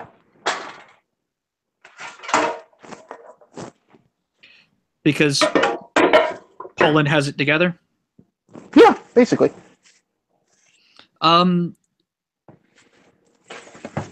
If not Poland, I'm trying to take care of my notifications on my YouTube app. If not Poland, I would say probably Israel. Yeah, Israel would be another good option too. At the risk of being blown up by a Palestinian militant. But Israel in general is fairly safe. Yes. So I would move to Israel. I like Israel too, quite a bit actually. Love their culture. I definitely want to go there before I die. That is on my list. Same here. I plan on taking my dad probably here within the next 5 years. Mm.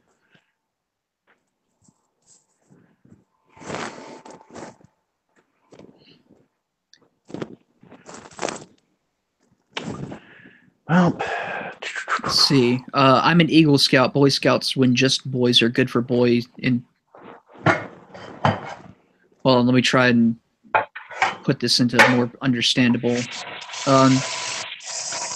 I'm an Eagle Scout. Boy Scouts are for when boys are good for boys in broken homes and good for helping them out with other personal problems. I mean, Indeed. that's what I've heard as well. Like it's a good. It's sort of like the village raising a child sort of thing. Yeah, it's a mentorship program in a lot of ways. Yeah, which and we need more of those. Yeah. You know, one of my 2 best friends grew up without a father. You know, my parents were kind of like parents to him. My dad was like his dad in a lot of ways. So, you know, I've seen what that sort of a household is like and what it does to you. And there have been a couple points where it's been very hard for him to stay away from criminality. So,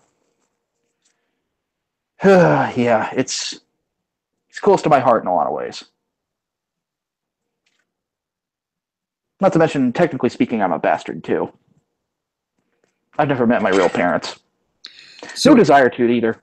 So what you're saying is you're Jon Snow? No, because I would never fuck my cousin. Or, no, wait. His aunt? Yes. Yeah, his aunt. Spoilers. I was going to say because you do know things. But I also haven't been stabbed a bunch of times and brought back to life. Spoilers. Oh God, I'm Jon Snow. Does that mean you know nothing? Quite possibly. At least I was accused of that during the KIA days. So, which curiously they got rid of the traitor hat at the bottom of the CSS, which I noticed that. Yeah, I'm kind of upset by it, but at the same time, you know, whatever. They probably just want to move on from that, which I can't say I blame them for. You fuck it. They want to move on to complaining about me. That was some bullshit. That was, but what do you expect? And when people, well, it was funny. Here's what was funny about it: is the kid who started that thread didn't think that I would come to Kotaku in action and confront him about it. And I'm like, dude, I've hosted 2 AMAs here. Like, really? My content gets cross-posted there quite a bit. I mean, wasn't it Ralph who basically called me the KIA YouTuber or something like that? I don't even remember. I like how Micah said he was. I like how Micah said he was lying down in bed at first, and now I just imagine his bed is in the kitchen. It's like literally like right across the way from the kitchen. Like you take 2 steps from the oven and you're in Micah's bedroom. That is the layout of his apartment. Mm-hmm. It's awesome. I can just get out of bed, step right into the kitchen, and start cooking breakfast whenever I get up. Don't go to Israel. You're not a Jew, so the ethno-state won't accept you. I believe They'll accept us. There are Christians living in Israelis Israel. love Americans. Are you kidding me? Besides, I'm an American with degrees too, and yeah, Israel is all about them degrees, son. And actually, like I've actually looked into this. Immigration to Israel from the United States is very easy. It's actually very similar to legal immigration to the States. You have to go. To become a citizen, you have to go through a process and all this other crap. But yeah.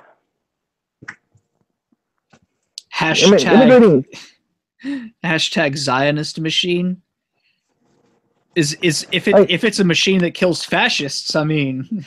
But anyway, one thing to add to that is that I've actually met several people from Israel, and they've affirmed it's getting there, becoming an Israeli citizen is not that hard.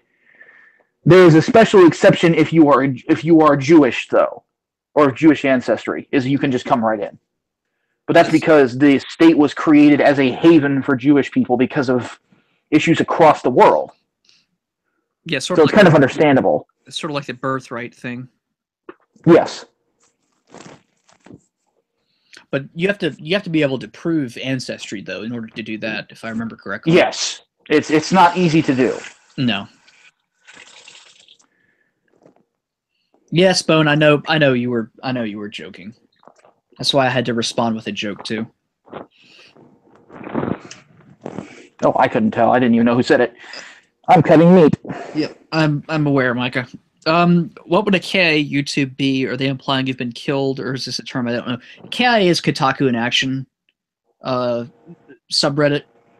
So Ralph had this conspiracy that I worked directly for the subreddit. Which was definitely not true. No.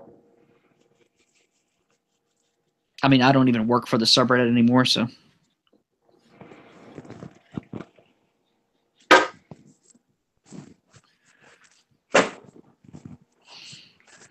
And it seems like Kotaku in Action has kind of a love-hate relationship with me at this point.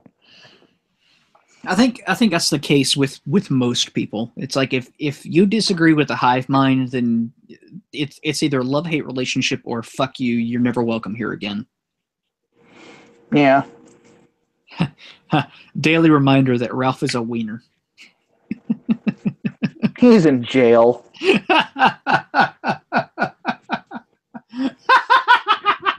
He's in jail for punching a cop. 2 days after a post where he was getting pissy about Black Lives Matter and their disrespect towards police officers. He is an honorary member of BLM. Oh, yes. Oh, Ralph.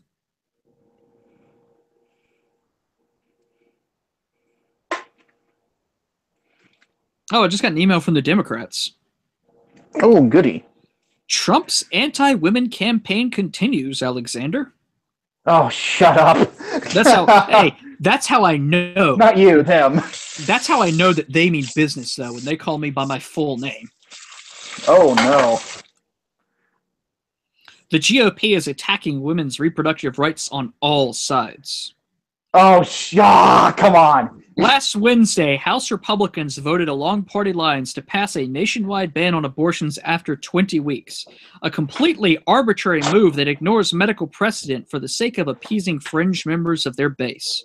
That's 5 months in! That's a baby! Yeah. Anti-science, my ass! Then on Friday, the Trump administration rolled back the Affordable Care Act mandate that requires employers to cover birth control for their employees. Which is good. So let me pose this question to both you and the chat. Bring it on. At what point does it become bigotry to refuse to allow businesses and corporations with sincerely held religious or moral beliefs that, or really just religious beliefs, that they're not allowed to, that they're not allowed to do something because fuck you, the law. It is bigotry. It is, full stop. All three Abrahamic religions, I believe, have at least one sect that is vehemently against birth control, especially abort, and all of them are against abortifacients. So, it is anti-religious bigotry. Absolutely.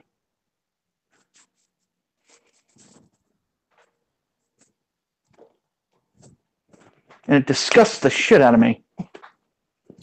In the U.S., does your employer have to buy you condoms? No. Nope. Nope. So they'll tell you to buy that shit with your own money. So the reason why birth control it has to be provided by a healthcare professional is because birth control is used for reasons aside from, literally preventing pregnancy.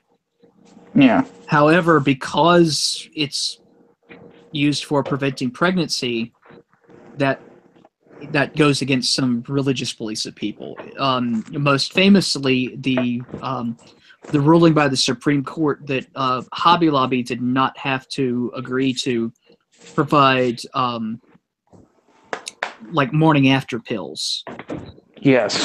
For people, which it went to the belief that if life begins at conception, then preventing that conceived egg from attaching to the uterine walls means that you are essentially committing murder, which is basically what the morning after pill is supposed to do, at least as I understand it. Yes.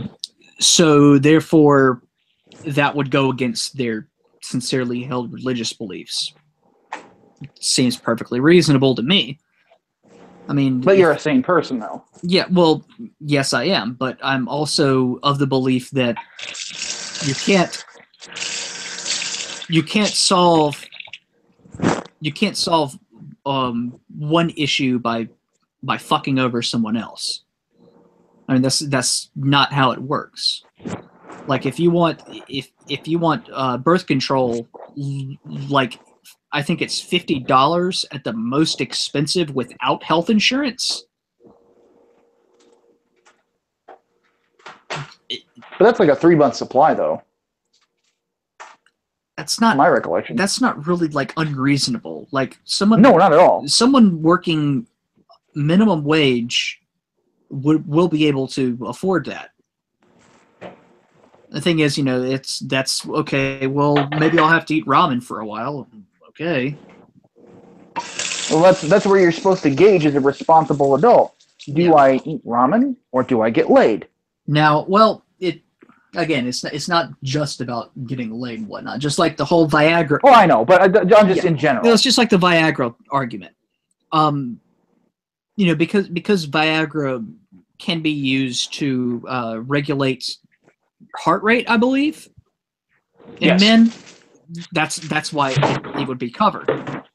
So of course, it stands to reason. Well, they have things to get your dick hard, so why can't they cover birth control?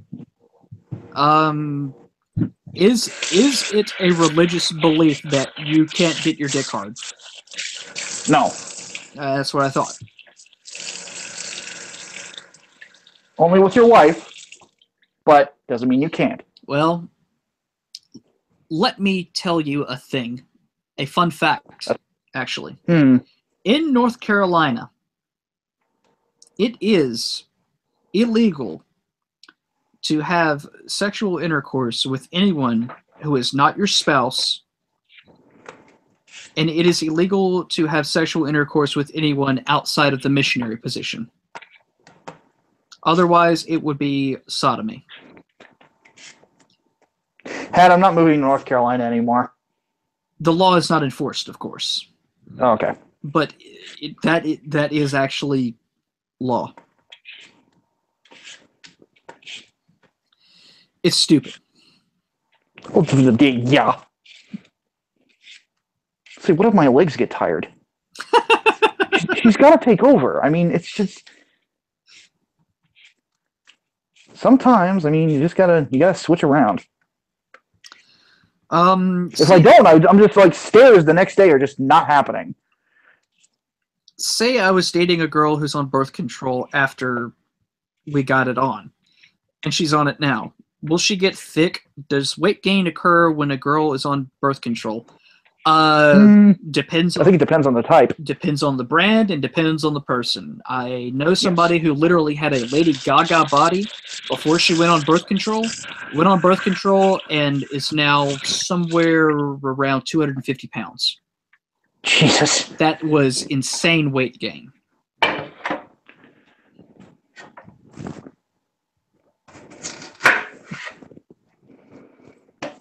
So yeah, it just depends. Oh, the Viagra thing is a blood pressure thing. Okay, never mind. Hell of a way to regulate blood pressure. But again, it depends on the brand of birth control and the person. It's just how they react. It's hormones anyway. So yeah, everybody's body chemistry is different. Yeah, nothing's guaranteed. Because I have a sister who is skinny as a rail who's on birth control right now, and she's still skinny as a rail.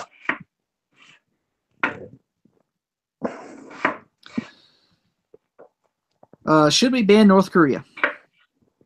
Exterminatus on North Korea. Exterminatus. Well, exterminatus on the Kim regime specifically. Yes. I don't know all of North Korea. They're innocent people in North Korea. What is your opinion of the? Is it pronounced Catalan? I don't know how to pronounce it. The independence movement in Spain that's going on right now. I haven't really looked into it that much. I haven't either, but I find it. I've seen Spain's reaction to it, and it's tyrannical. Yeah, I find it kind of odd that they're basically trying to nullify the vote by saying like it was illegal or something. Yes. Didn't in Bone, you'll probably have a little bit more information about this since you know Canada. Didn't they at least allow Quebec to have a vote, if not multiple votes in the past to secede? I believe there was one in the 90s that came like within a elephant's ass hair of actually giving Quebec independence. Reminds me of an old Robin Williams joke. What, elephant's ass hair? No, the Quebec thing. Oh. You say you want independence, but you want to keep the loony. That's sort of like you're moving out from your parents, but you still want allowance. Fuck off, eh? Canadians are weird. Thank you, Ed. Pretty good Ed impression, I would think. Not bad, actually. Yes, they have. The Bloc Québécois is still around, if I remember correctly. I kind of figured. Them crazy Quebecers, eh? Here in the UK, we had the Scottish Indie referendum. That's right. That's right. There was the Scottish independence thing. So Spain is not respecting the results of this, which, yeah, I would say is totalitarian. I don't care if Catalonia, I don't, however you pronounce it. Catalonia, yes. I don't care if they want to turn themselves into a super socialist or communist state, whatever. If they're declaring independence, you know, they're declaring independence, and you're either going to have to go to war with that or respect it. Depends on how many people you want to kill, I guess. Yeah. Oh, here's some info. The Catalonia thing is a region of Spain that has culturally been independent. It's not like the U.S. where they were all the same country at this time. Interesting. Even more of a reason to just let them have at it.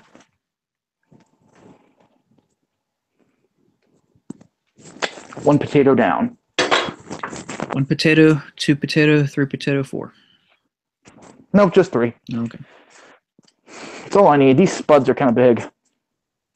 I thought about going with like golden potatoes, but I stuck with the russets. Depends on how many people you want to kill. Alex the Hatman Baldwin. Yeah, pretty much. Yes. We'll even put that on a t-shirt. Yeah.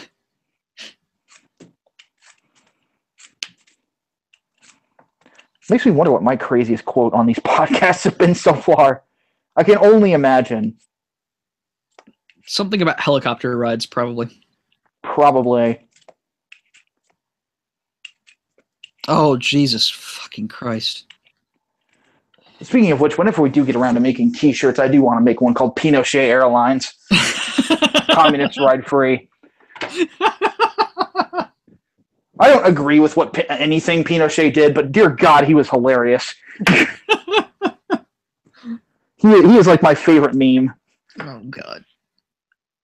Especially the one that was done after the Bernie Sanders-Ted Cruz debate. Do you remember that one? Which one was that? It was Ted Cruz in a Pinochet hat throwing Bernie Sanders out of a helicopter. Yes. Yeah, because that was the thumbnail for one of the podcast episodes, wasn't it? Yes, it was. Year 1 was fun. Not that year 2 hasn't been, but year 1 was fun.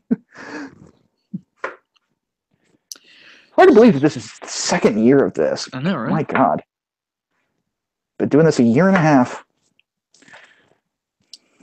Suicidal Harvey Weinstein begs stranger for a ride while trying to flee his daughter's home, leading LAPD to visit and make sure the depressed mogul does not harm himself.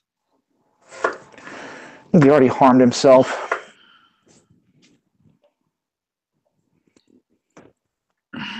So he said he's trying to go to Europe to attend rehab to treat his sex addiction, which I believe is an attempt to flee the country because of the people that are inevitably going to press charges against him now.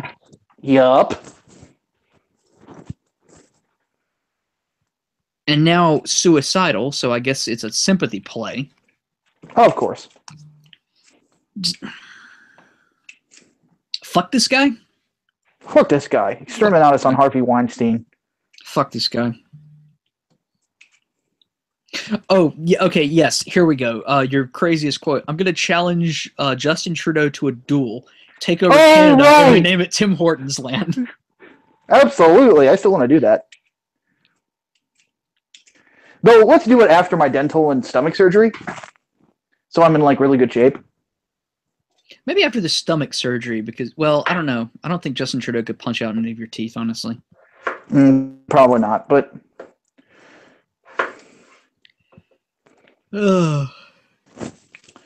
How confident are you right now that all those conspiracy theories about Hollywood pedophile rings are just conspiracy theories? I'm actually not. I was confident Pizzagate wasn't real. If you want to hear about like Hollywood pedo rings, listen to Corey Feldman and what he has to say about it. Like Elijah Wood's another one. Like they exist. I believe it, honestly. You know, when people say leftists are sexual deviants, I will ask for proof, but I'm not incomplete. I'm not unsympathetic to the claim.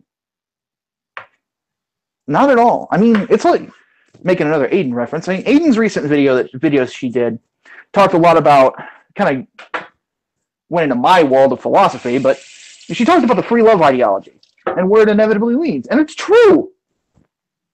I mean, if you say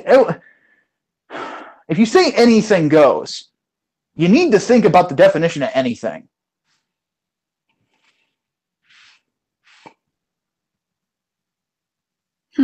Interesting. Word on the street is the Boy Scouts proposed a merger with the Girl Scouts before, but Girl Scouts didn't want to share cookie profits. Fuck no, man. Why would they want to do that? I sure shit wouldn't. Fuck you. Get your own cookie. You and your bullshit popcorn. Fuck off. Ooh, look at us. We got popcorn. Yeah. No. Just no. Sorry, I'm sort of going through Twitter right now, everybody. So, oh God. So, Real talk. The games journalist, the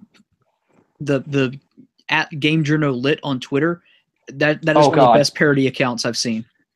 it is probably the most retweeted account I've seen in years since Godfrey Elwick. Was it? Elfwick. Yeah, Godfrey Elwick. Elfwick, yeah. Yeah, that's amazing. So just tweeted this. My corgi died. The pet store gave me the food and water tutorial, but I never made it past the let him out of your car level. Oh, that's twisted. I love it.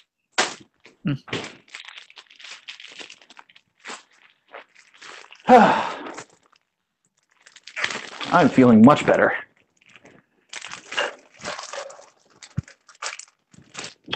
Carrots.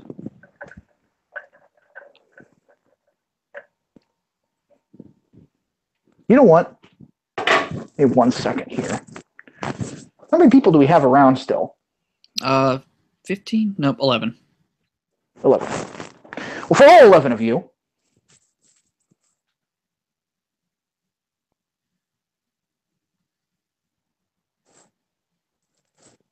if it'll show up. There we go. There I am. Okay. So, can I flip this thing around? Yes. Okay. This is going to get cooked for about 10 to 12 hours. But it's carrots, potatoes, and a full-on pork loin cut into 2 halves. And I need to add something to this. Impromptu, dirty apartment tour. So here's my spice rack. Don't ask why I have detergent here. I just never moved it. What I'm going to add to this is, where is it?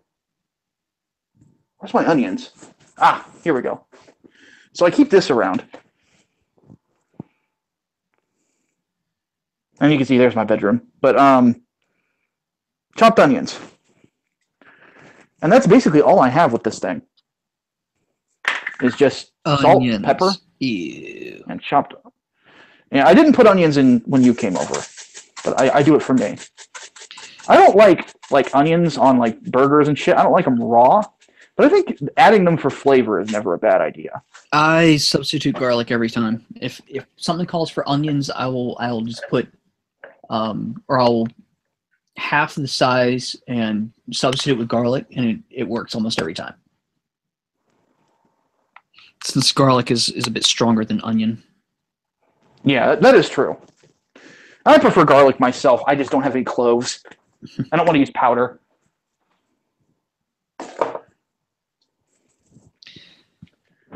I hope that I made the chat adequately hungry.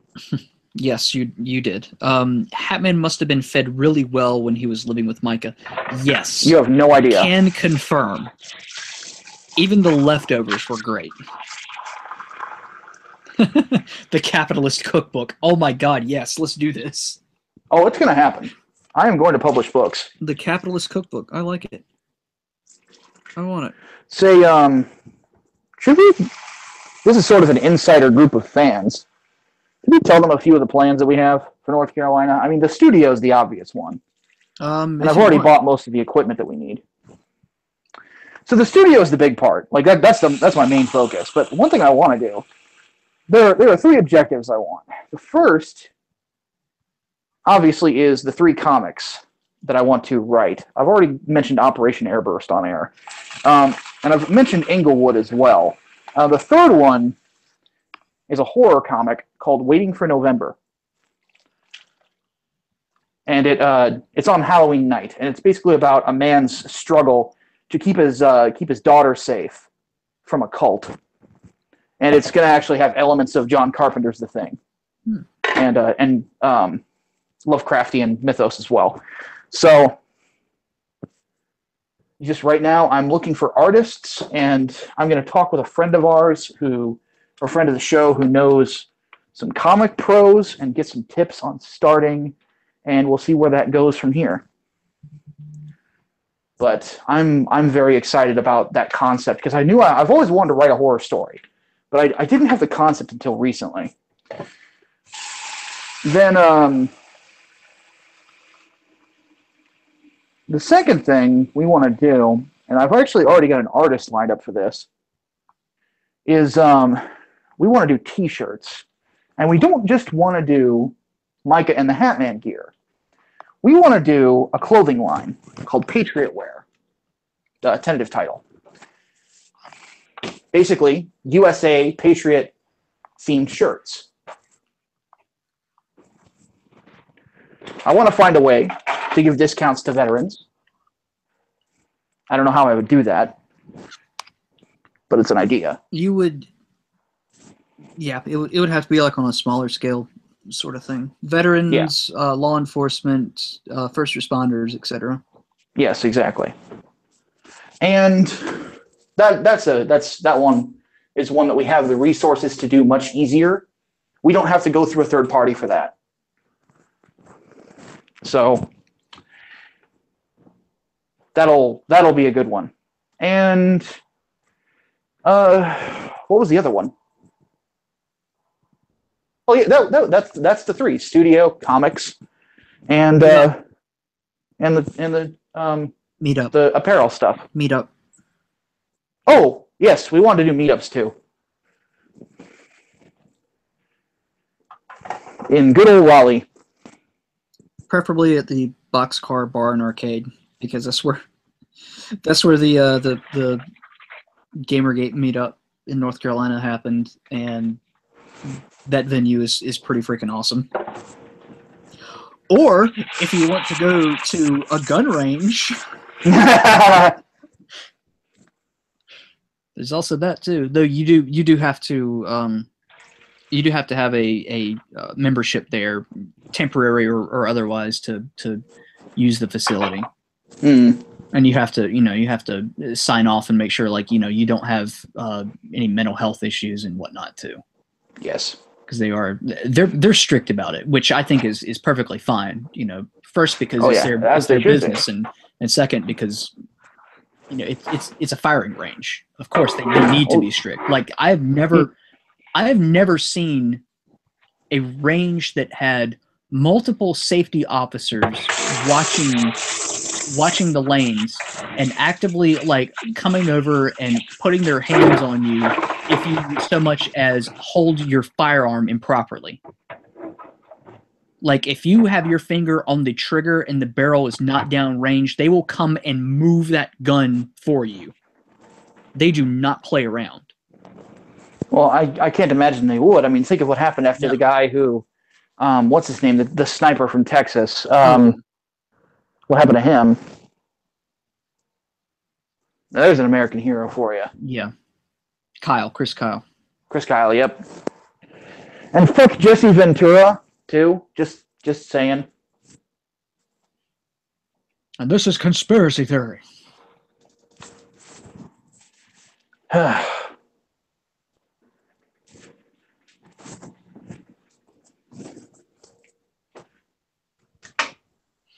Like anyone who is nuts would answer that truthfully.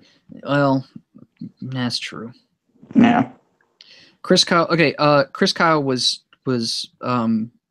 shot at a gun range by someone who did not need to be operating a firearm. No.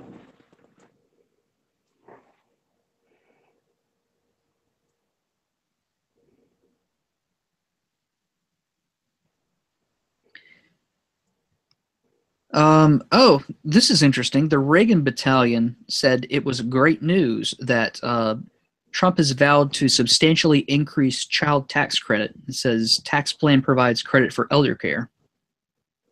The Reagan Battalion complimented him. I know, right? Who would have... What fucking world is this? I think I've gotten off at the wrong stop. I don't know. I say the Reagan Battalion fucking hates Trump.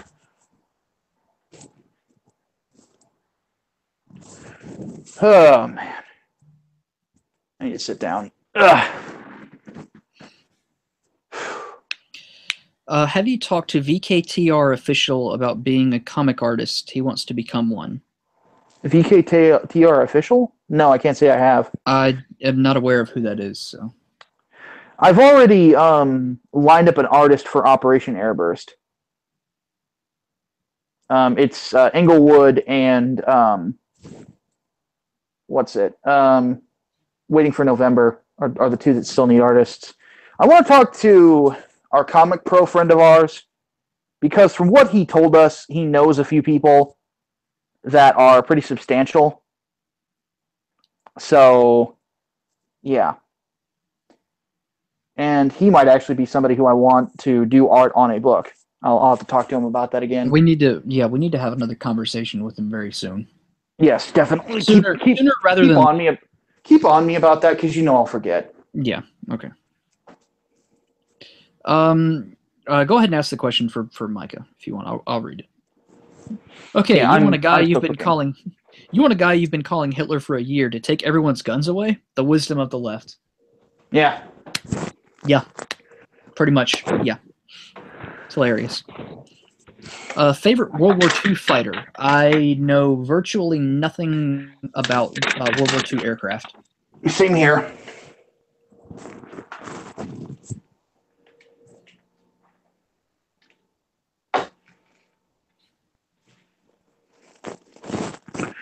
If my former grandfather-in-law was still around, I would ask him, but he passed away not too long ago.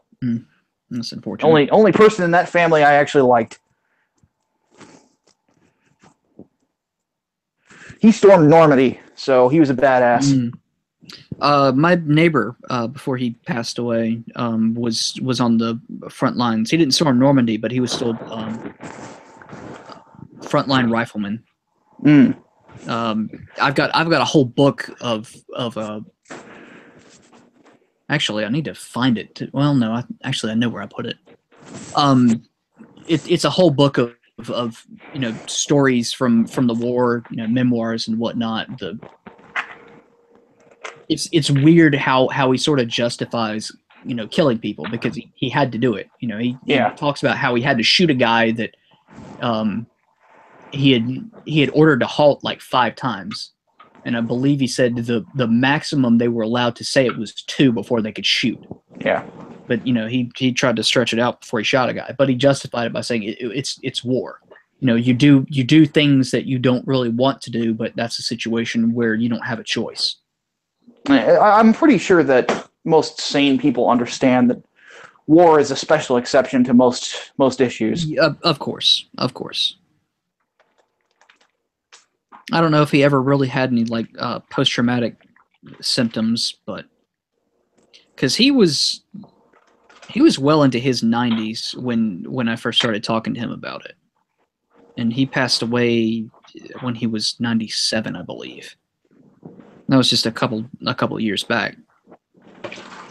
But Greatest Generation were some tough dudes. Oh, absolutely.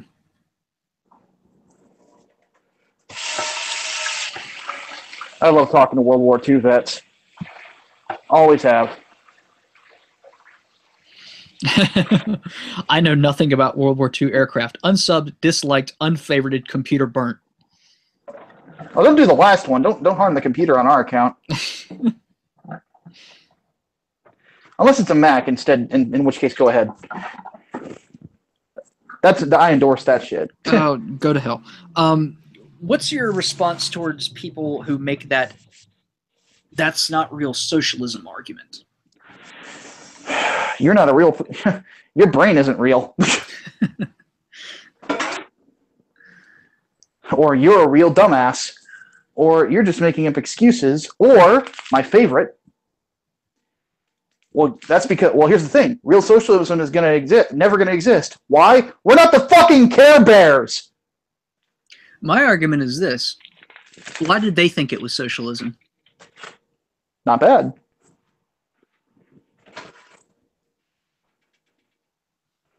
I like we're not the fucking Care Bears myself, but, personal bias. Yeah, we are not the Care Bears. For Micah, what's that stomach stapling surgery like? I know I'm not a chubby guy, so I wouldn't know, but isn't simply placing the fat in a bunch somewhere else really a bad idea, not to mention risky? Wouldn't it be better to have liposuction? They literally have your stomach. Liposuction is actually not good for you in the long term, because it can cause issues, because your body's not shedding the weight naturally. It's just basically been removed. and your body can't adjust to it. It can actually cause problems with your heart. What from what I've been told, and I'm not a physician, but obviously, or else I would be making a lot more money than I do now. But from what I've read and seen, is lap band surgery and stomach stapling, which is also known as gastric bypass, basically are having the amount of space that your stomach has to work with, so it's much, much harder for you, or it's much easier for you to get full.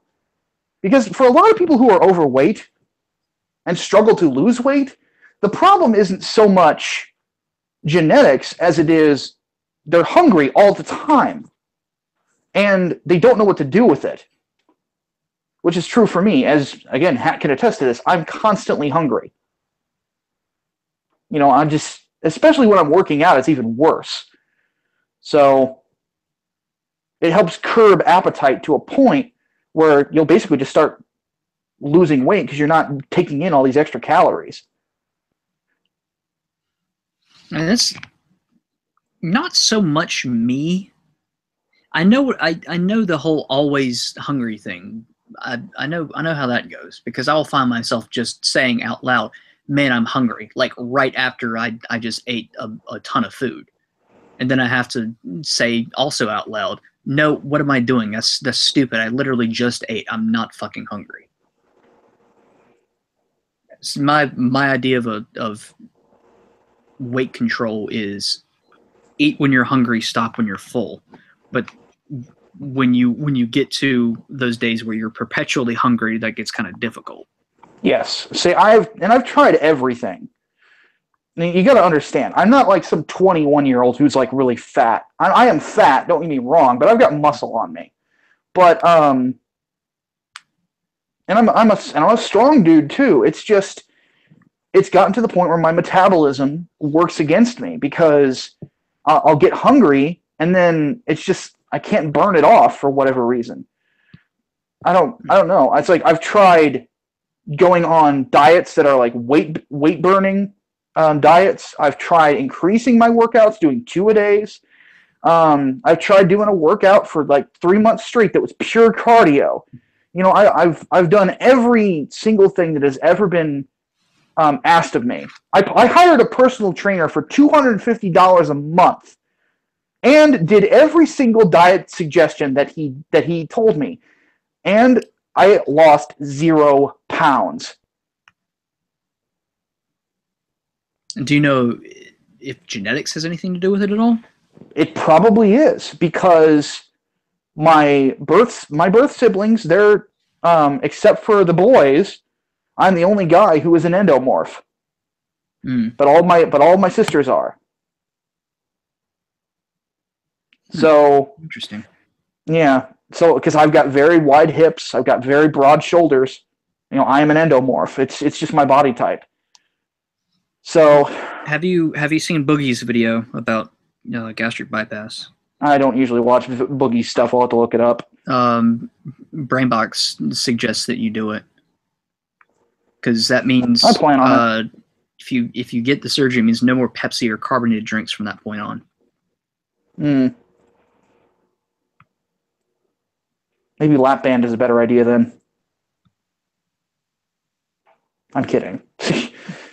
No, if I have to sacrifice it, like, I will do so.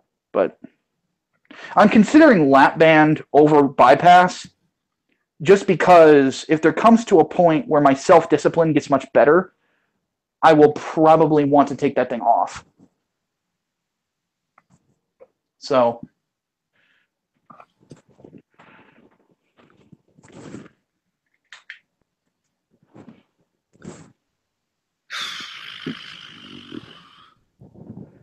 but I'm tired of being my weight, I'm tired of having less teeth than I should. It's got to get done. I can't keep putting it off. My teeth look a little bit better, but I still need my cat replaced. Yeah, mine are all turbo jank. So as people have seen. And it's just, when I lost that front tooth, that's what really woke me up. Because it's like, dude, you are slurring your speech right now, and you're not drunk. You know, you have a lisp, and it's because you neglected yourself. Now, part of that falls into my depression issues, but I mean, we've got the BetterHelp sponsorship now. Yeah. And here's the thing, guys. I'm considering using. I'm probably gonna end up using it myself. So, but I talked long and hard with that company about what they do. I wouldn't have endorsed them if I didn't. And if you are considering it, or you do need help, even go so far as to ask family for help on this. And yeah, if you use the affiliate link, I will get money. I'm not going to lie to you. And it's a very good deal for me fiscally. But it'll help you a lot more than it helps me. I've seen about three different psychologists in my time. And all three of them taught me things about depression that have helped me to really grow in a lot of ways and learn how to work around it, as opposed to just being stuck on medication, which I don't want. I'm not against it. It's just I'm against it for me.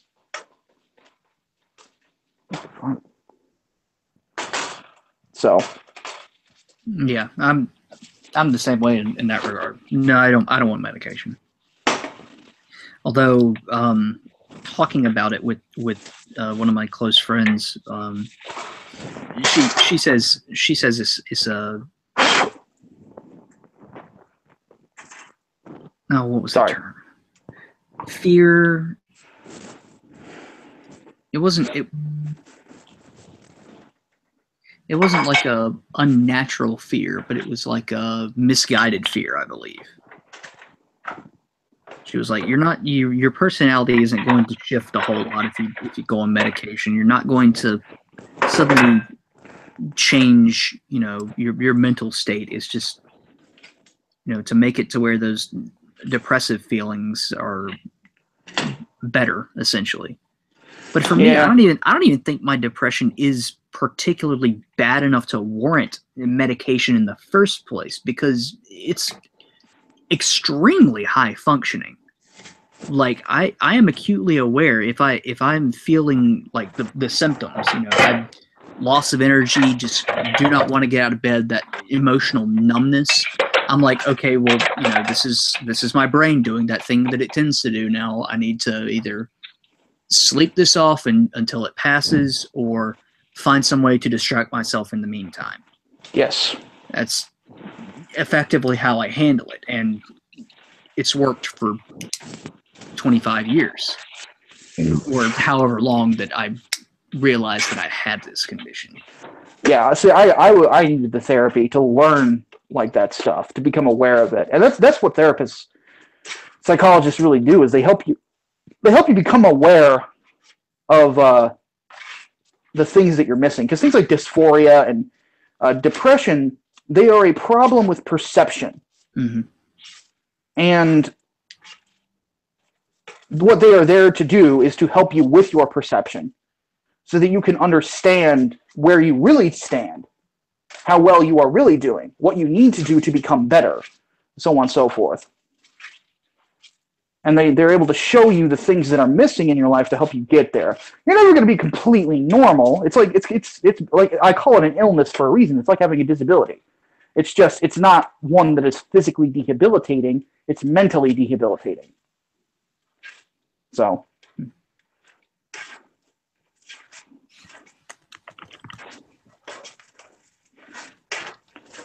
Though if you do find yourself suffering from depressive feelings, do let your doctor know. They will want to run a thyroid test, because hypothyroidism can cause depression. Mm. So, by the way, hearty fuck you to Paul Joseph Watson. Oh? And I don't think I need to explain that. Or do I? Probably. Saying depression doesn't exist. Oh, fuck you. Yeah. Oh, fuck that shit. I understand that there are a lot of people in life that are basically faking depression, because the left somehow has made it to to where it's like a feng shui thing to be like, oh, my depression matches my fucking curtains. Fuck off. Fucking God, no. Fuck that shit. It is not a personality quirk. This is not One Flew Over the Cuckoo's Nest. I am not Jack Nicholson, though I wish I had his bank account. It's a real thing. We really struggle with it. And it kills people. It killed one of my friends, for God's sake. God bless Jew Wario. Yeah, I miss him. I'll always miss him. I mean, he was my friend. I got angry again with Medicare's last video about Channel Awesome, and that Todd in the Shadows tweet about how God. he would have been against Gamergate. I knew him. He definitely would have been against Gamergate. Bull fucking shit. He barely knew Justin. I remember when he tweeted that shit and everybody fucking piled on that motherfucker. And then he doubled down. Because of course he does. I remember Lord Cat and I went crazy about that shit. I hadn't talked to Jason in years. And I emailed him. I'm like, dude, did you see this shit? Because he and Justin were closer than I was with Justin.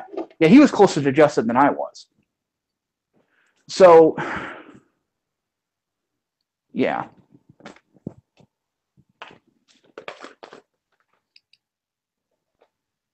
Justin was a damn good person. Rare kind. I mean, he was legitimately one of those guys that I would say he would never hurt a fly, and I meant it. Like, he didn't like to say mean things or nasty things about people. He didn't like to insult people, like, ever. Even when they deserved it, he wouldn't want to. And if you were his friend, anytime you saw him, he made you feel like you were the most important person in the world.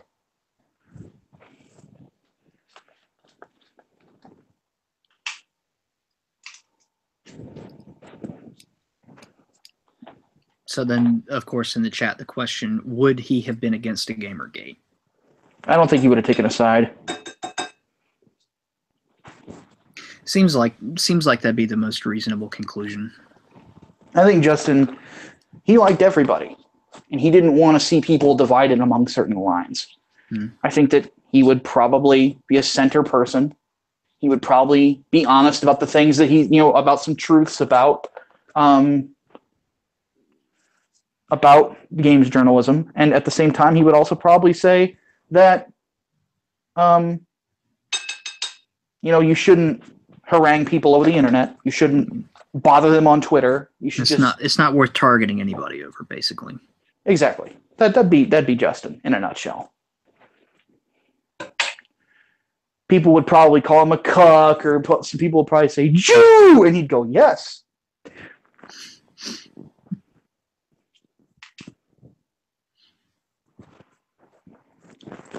Well, I can't speak to his memory. I did not know him, so.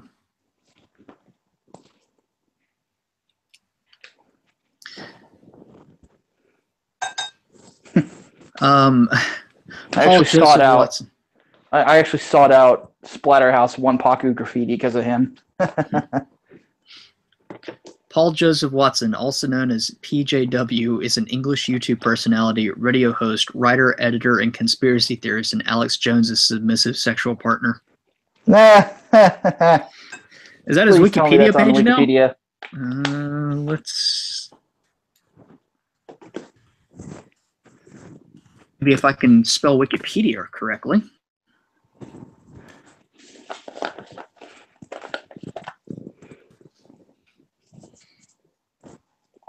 Oh my God. It's there? It's there. Oh. And that probably won't get changed either. Oh, well, fuck him. He deserves it.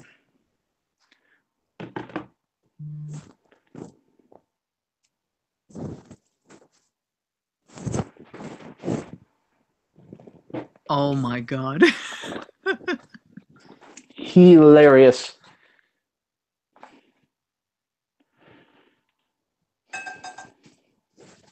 What are the questions you guys got for us? Hold on.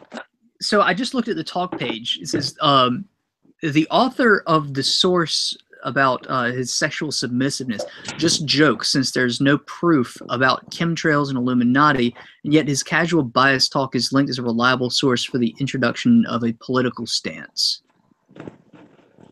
Wait, what? How the fuck does that have to do with the sexual submission? I gotta get where they were starting to go with it. It's like, well, there's no proof that there's X, Y, and Z, and there's no proof that he's a sex slave either. But he speaks as if one is a fact. Why can't we speak as the other is a fact?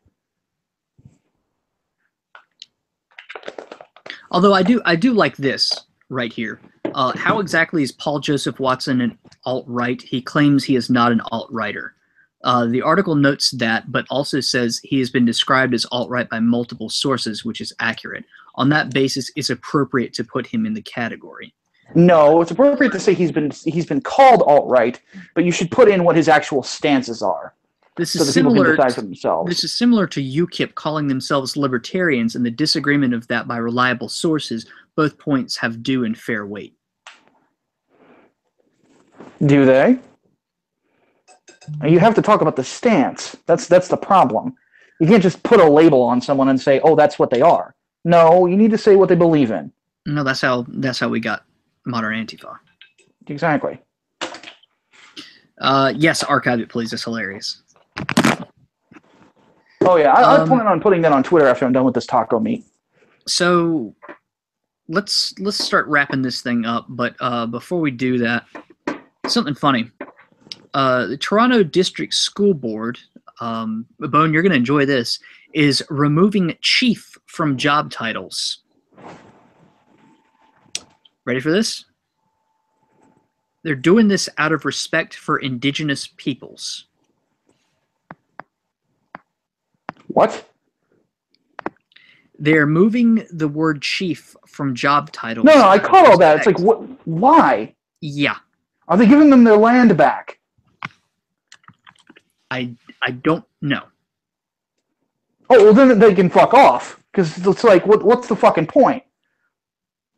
So, do they not realize that chief is derived from Old French? No. This is the Canadian government we're talking about here. It's Canadian. They would have at least some knowledge of the French language. Oh wait, Toronto. Never mind. Yeah.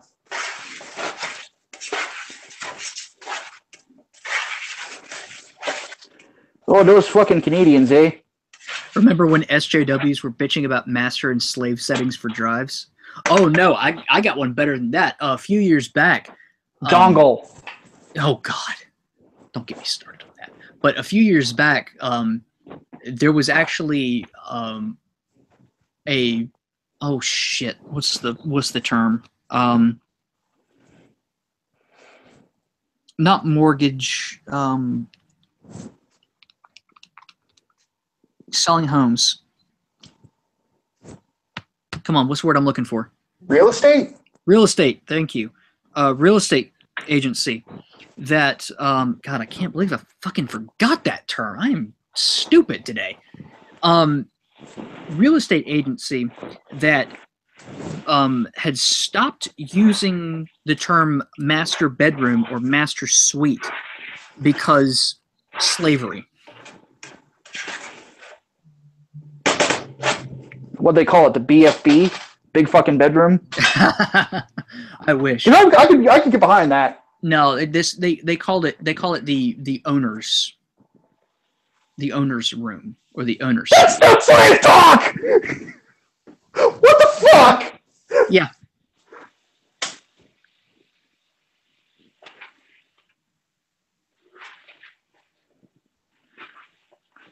Oh my God. Canada is France for hipsters. Man. Okay. So, Resident Evil stream. Gonna do it. Do we have mods? Is the question. Brainbox is around. Brainbox, you better be ready to serve the fucking Imperium. I won't be around. I've got things to do and food to eat. Massa's bedroom. Oh yes, Massa. Yes, Massa. In fact, while we are still talking, I'm going to go ahead and start getting this set up. Ugh. Good. I just finished my water. All right, Brainbox is heading to Twitch now. Well, give me about 15 to 20 minutes. Head to Twitch, but just sit there. Sit on it. I have to reposition. I have to connect my camera and shit to the laptop. Ooh. Okay. Ooh. Bone, just send me something on Twitter. I'll get to it when I can. So a deli owner has apologized after celebrating the Las Vegas shooting because it targeted white people. And now he wants to play the victim. No. Not allowed. His comment was, quote, "Soon as I heard it was country music, I felt relief. White people shooting white people isn't terror, it's community outreach." Yeah, he can kill himself, for all I care. Fuck him. Or Z. I have a Jewish deli. I am a Jewish man. I am the first person that's going to get a brick through the window if this plague is not stopped immediately. Pretty sure you get a brick through your window for other reasons. Because you know you could get a brick through your window from the fucking Antifa because they hate capitalism, you asshole. True.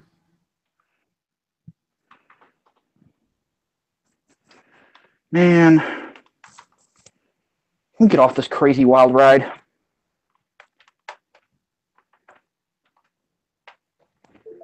Did I do?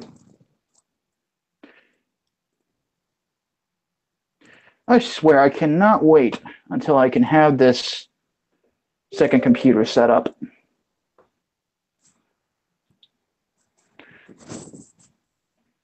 All right, last few questions, things. Yeah, give us questions. Give us good ones. Bone, like I'm gonna eat food and then I've gotta be places, so I don't know if I can give you a half-hour Skype call or anything.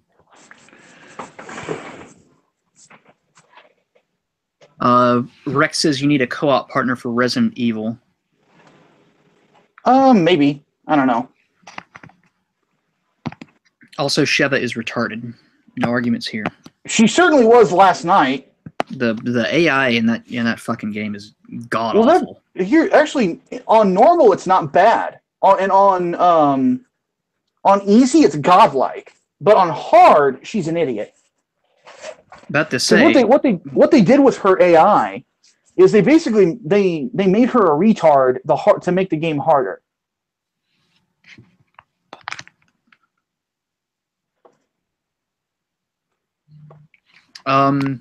About to say, I wonder if that's got something to do with the PC version versus the console version, because I played on normal on PS3 and she was fucking retarded. Also, I did get the Elgato HD60S. Dude, oh, sweet. Is it a motherfucker? 60 frames per second, rather easily. Solid. Good news, shitty CG anime is no longer on the front page. On Twitch. Yeah, they were playing Ruby. Is that really as shitty as? Well, I don't know, because I've got people that say they love it a whole lot, but then again, I also know people that say it's the shittiest thing ever. I think that Ruby is probably gets the most love of any like CG anime I've ever seen. And again, it's made by Rooster Teeth. I mean, it's American. God, I don't remember if it was the gold edition or not. It might have been the gold edition. I'm looking at it on my shelf. Yes, it was the gold edition. And no, she was retarded. It didn't appear fixed at all.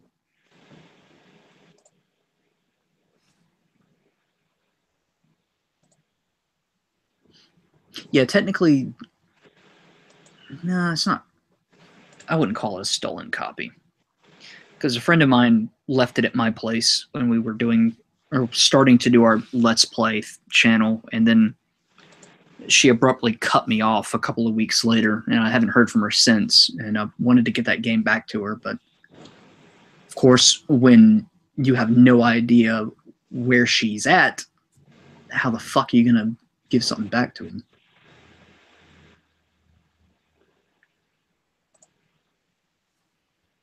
It might not have been that shitty, but actually, I think I still have the videos from that. If I got those, I can show you how shitty Sheva was.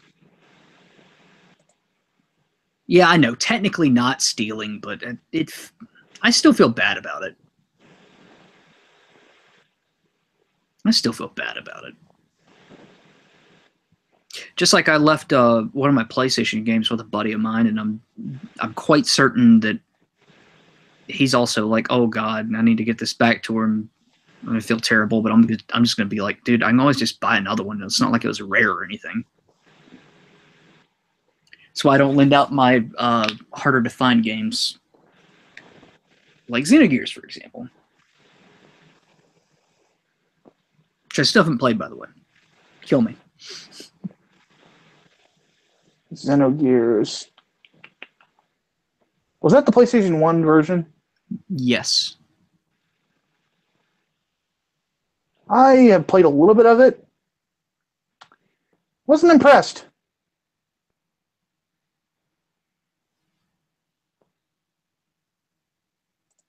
Oh, wasn't talking about Sheva. It was Ruby. Okay. I wouldn't know. I haven't seen a bit of it, so I would not know. I know people who say it's shitty, and I know people who love it, and that's about it. It's like barely any middle ground. So sorry about that. Somebody somewhere else, I think, asked me about Porg from the next Star Wars movie. My thought is this. At least it's not an Ewok. Fuck you. Ewoks are great and hardcore. I like Jawas better. Yeah, but Jawas don't say yub nub. Exactly. Fuck you, Micah.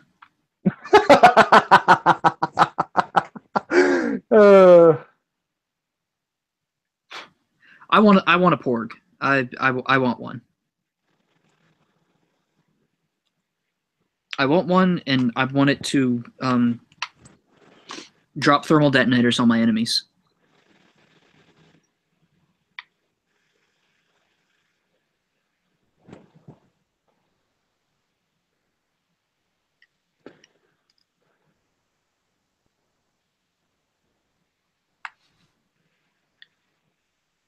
Little midget... Wookiees are better. Little midget bears versus giant humanoid bears that can rip your arms off. Well, of course, Wookiees would win because you have to let the Wookiee win. That's just how it goes, you know. Exactly. Droids aren't known for tearing the arms off people when they lose. Nope. However, Ewoks are known for their desire to eat droids. Because remember, those Ewoks were about to eat the fuck out of R2-D2.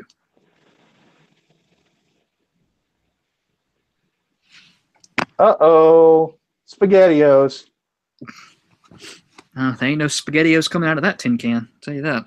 Well, no, Ben Affleck. Uh-oh. Somebody has claimed that that she was groped by him at a Golden Globes party.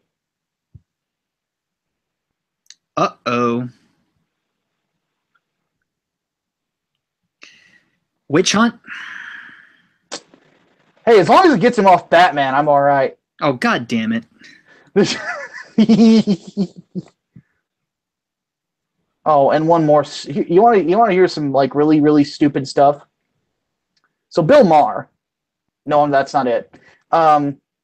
Says that the Second Amendment was about keeping black slaves in check. Say that one more time. Bill Maher says that the Second Amendment was about keeping black slaves in check.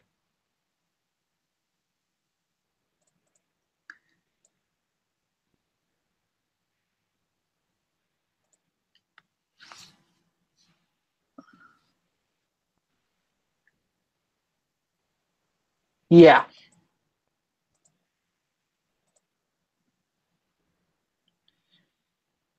I'm going to need to go to the hospital. I think I just had an aneurysm.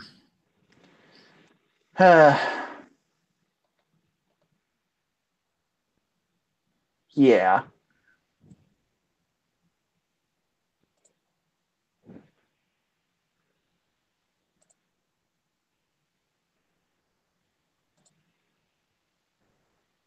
All right.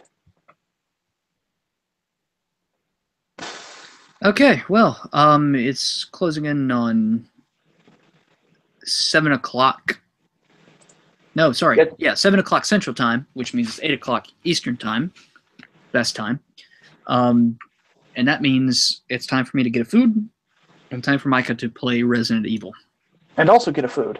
And also get a food. So, everybody, thank you for coming out. Thanks for sticking around. Thanks for putting up with my illness. Yeah. Thanks for putting up with my bullshit and the bullshit of Antifa gaining control of the power grid to fuck over Micah and his electricity.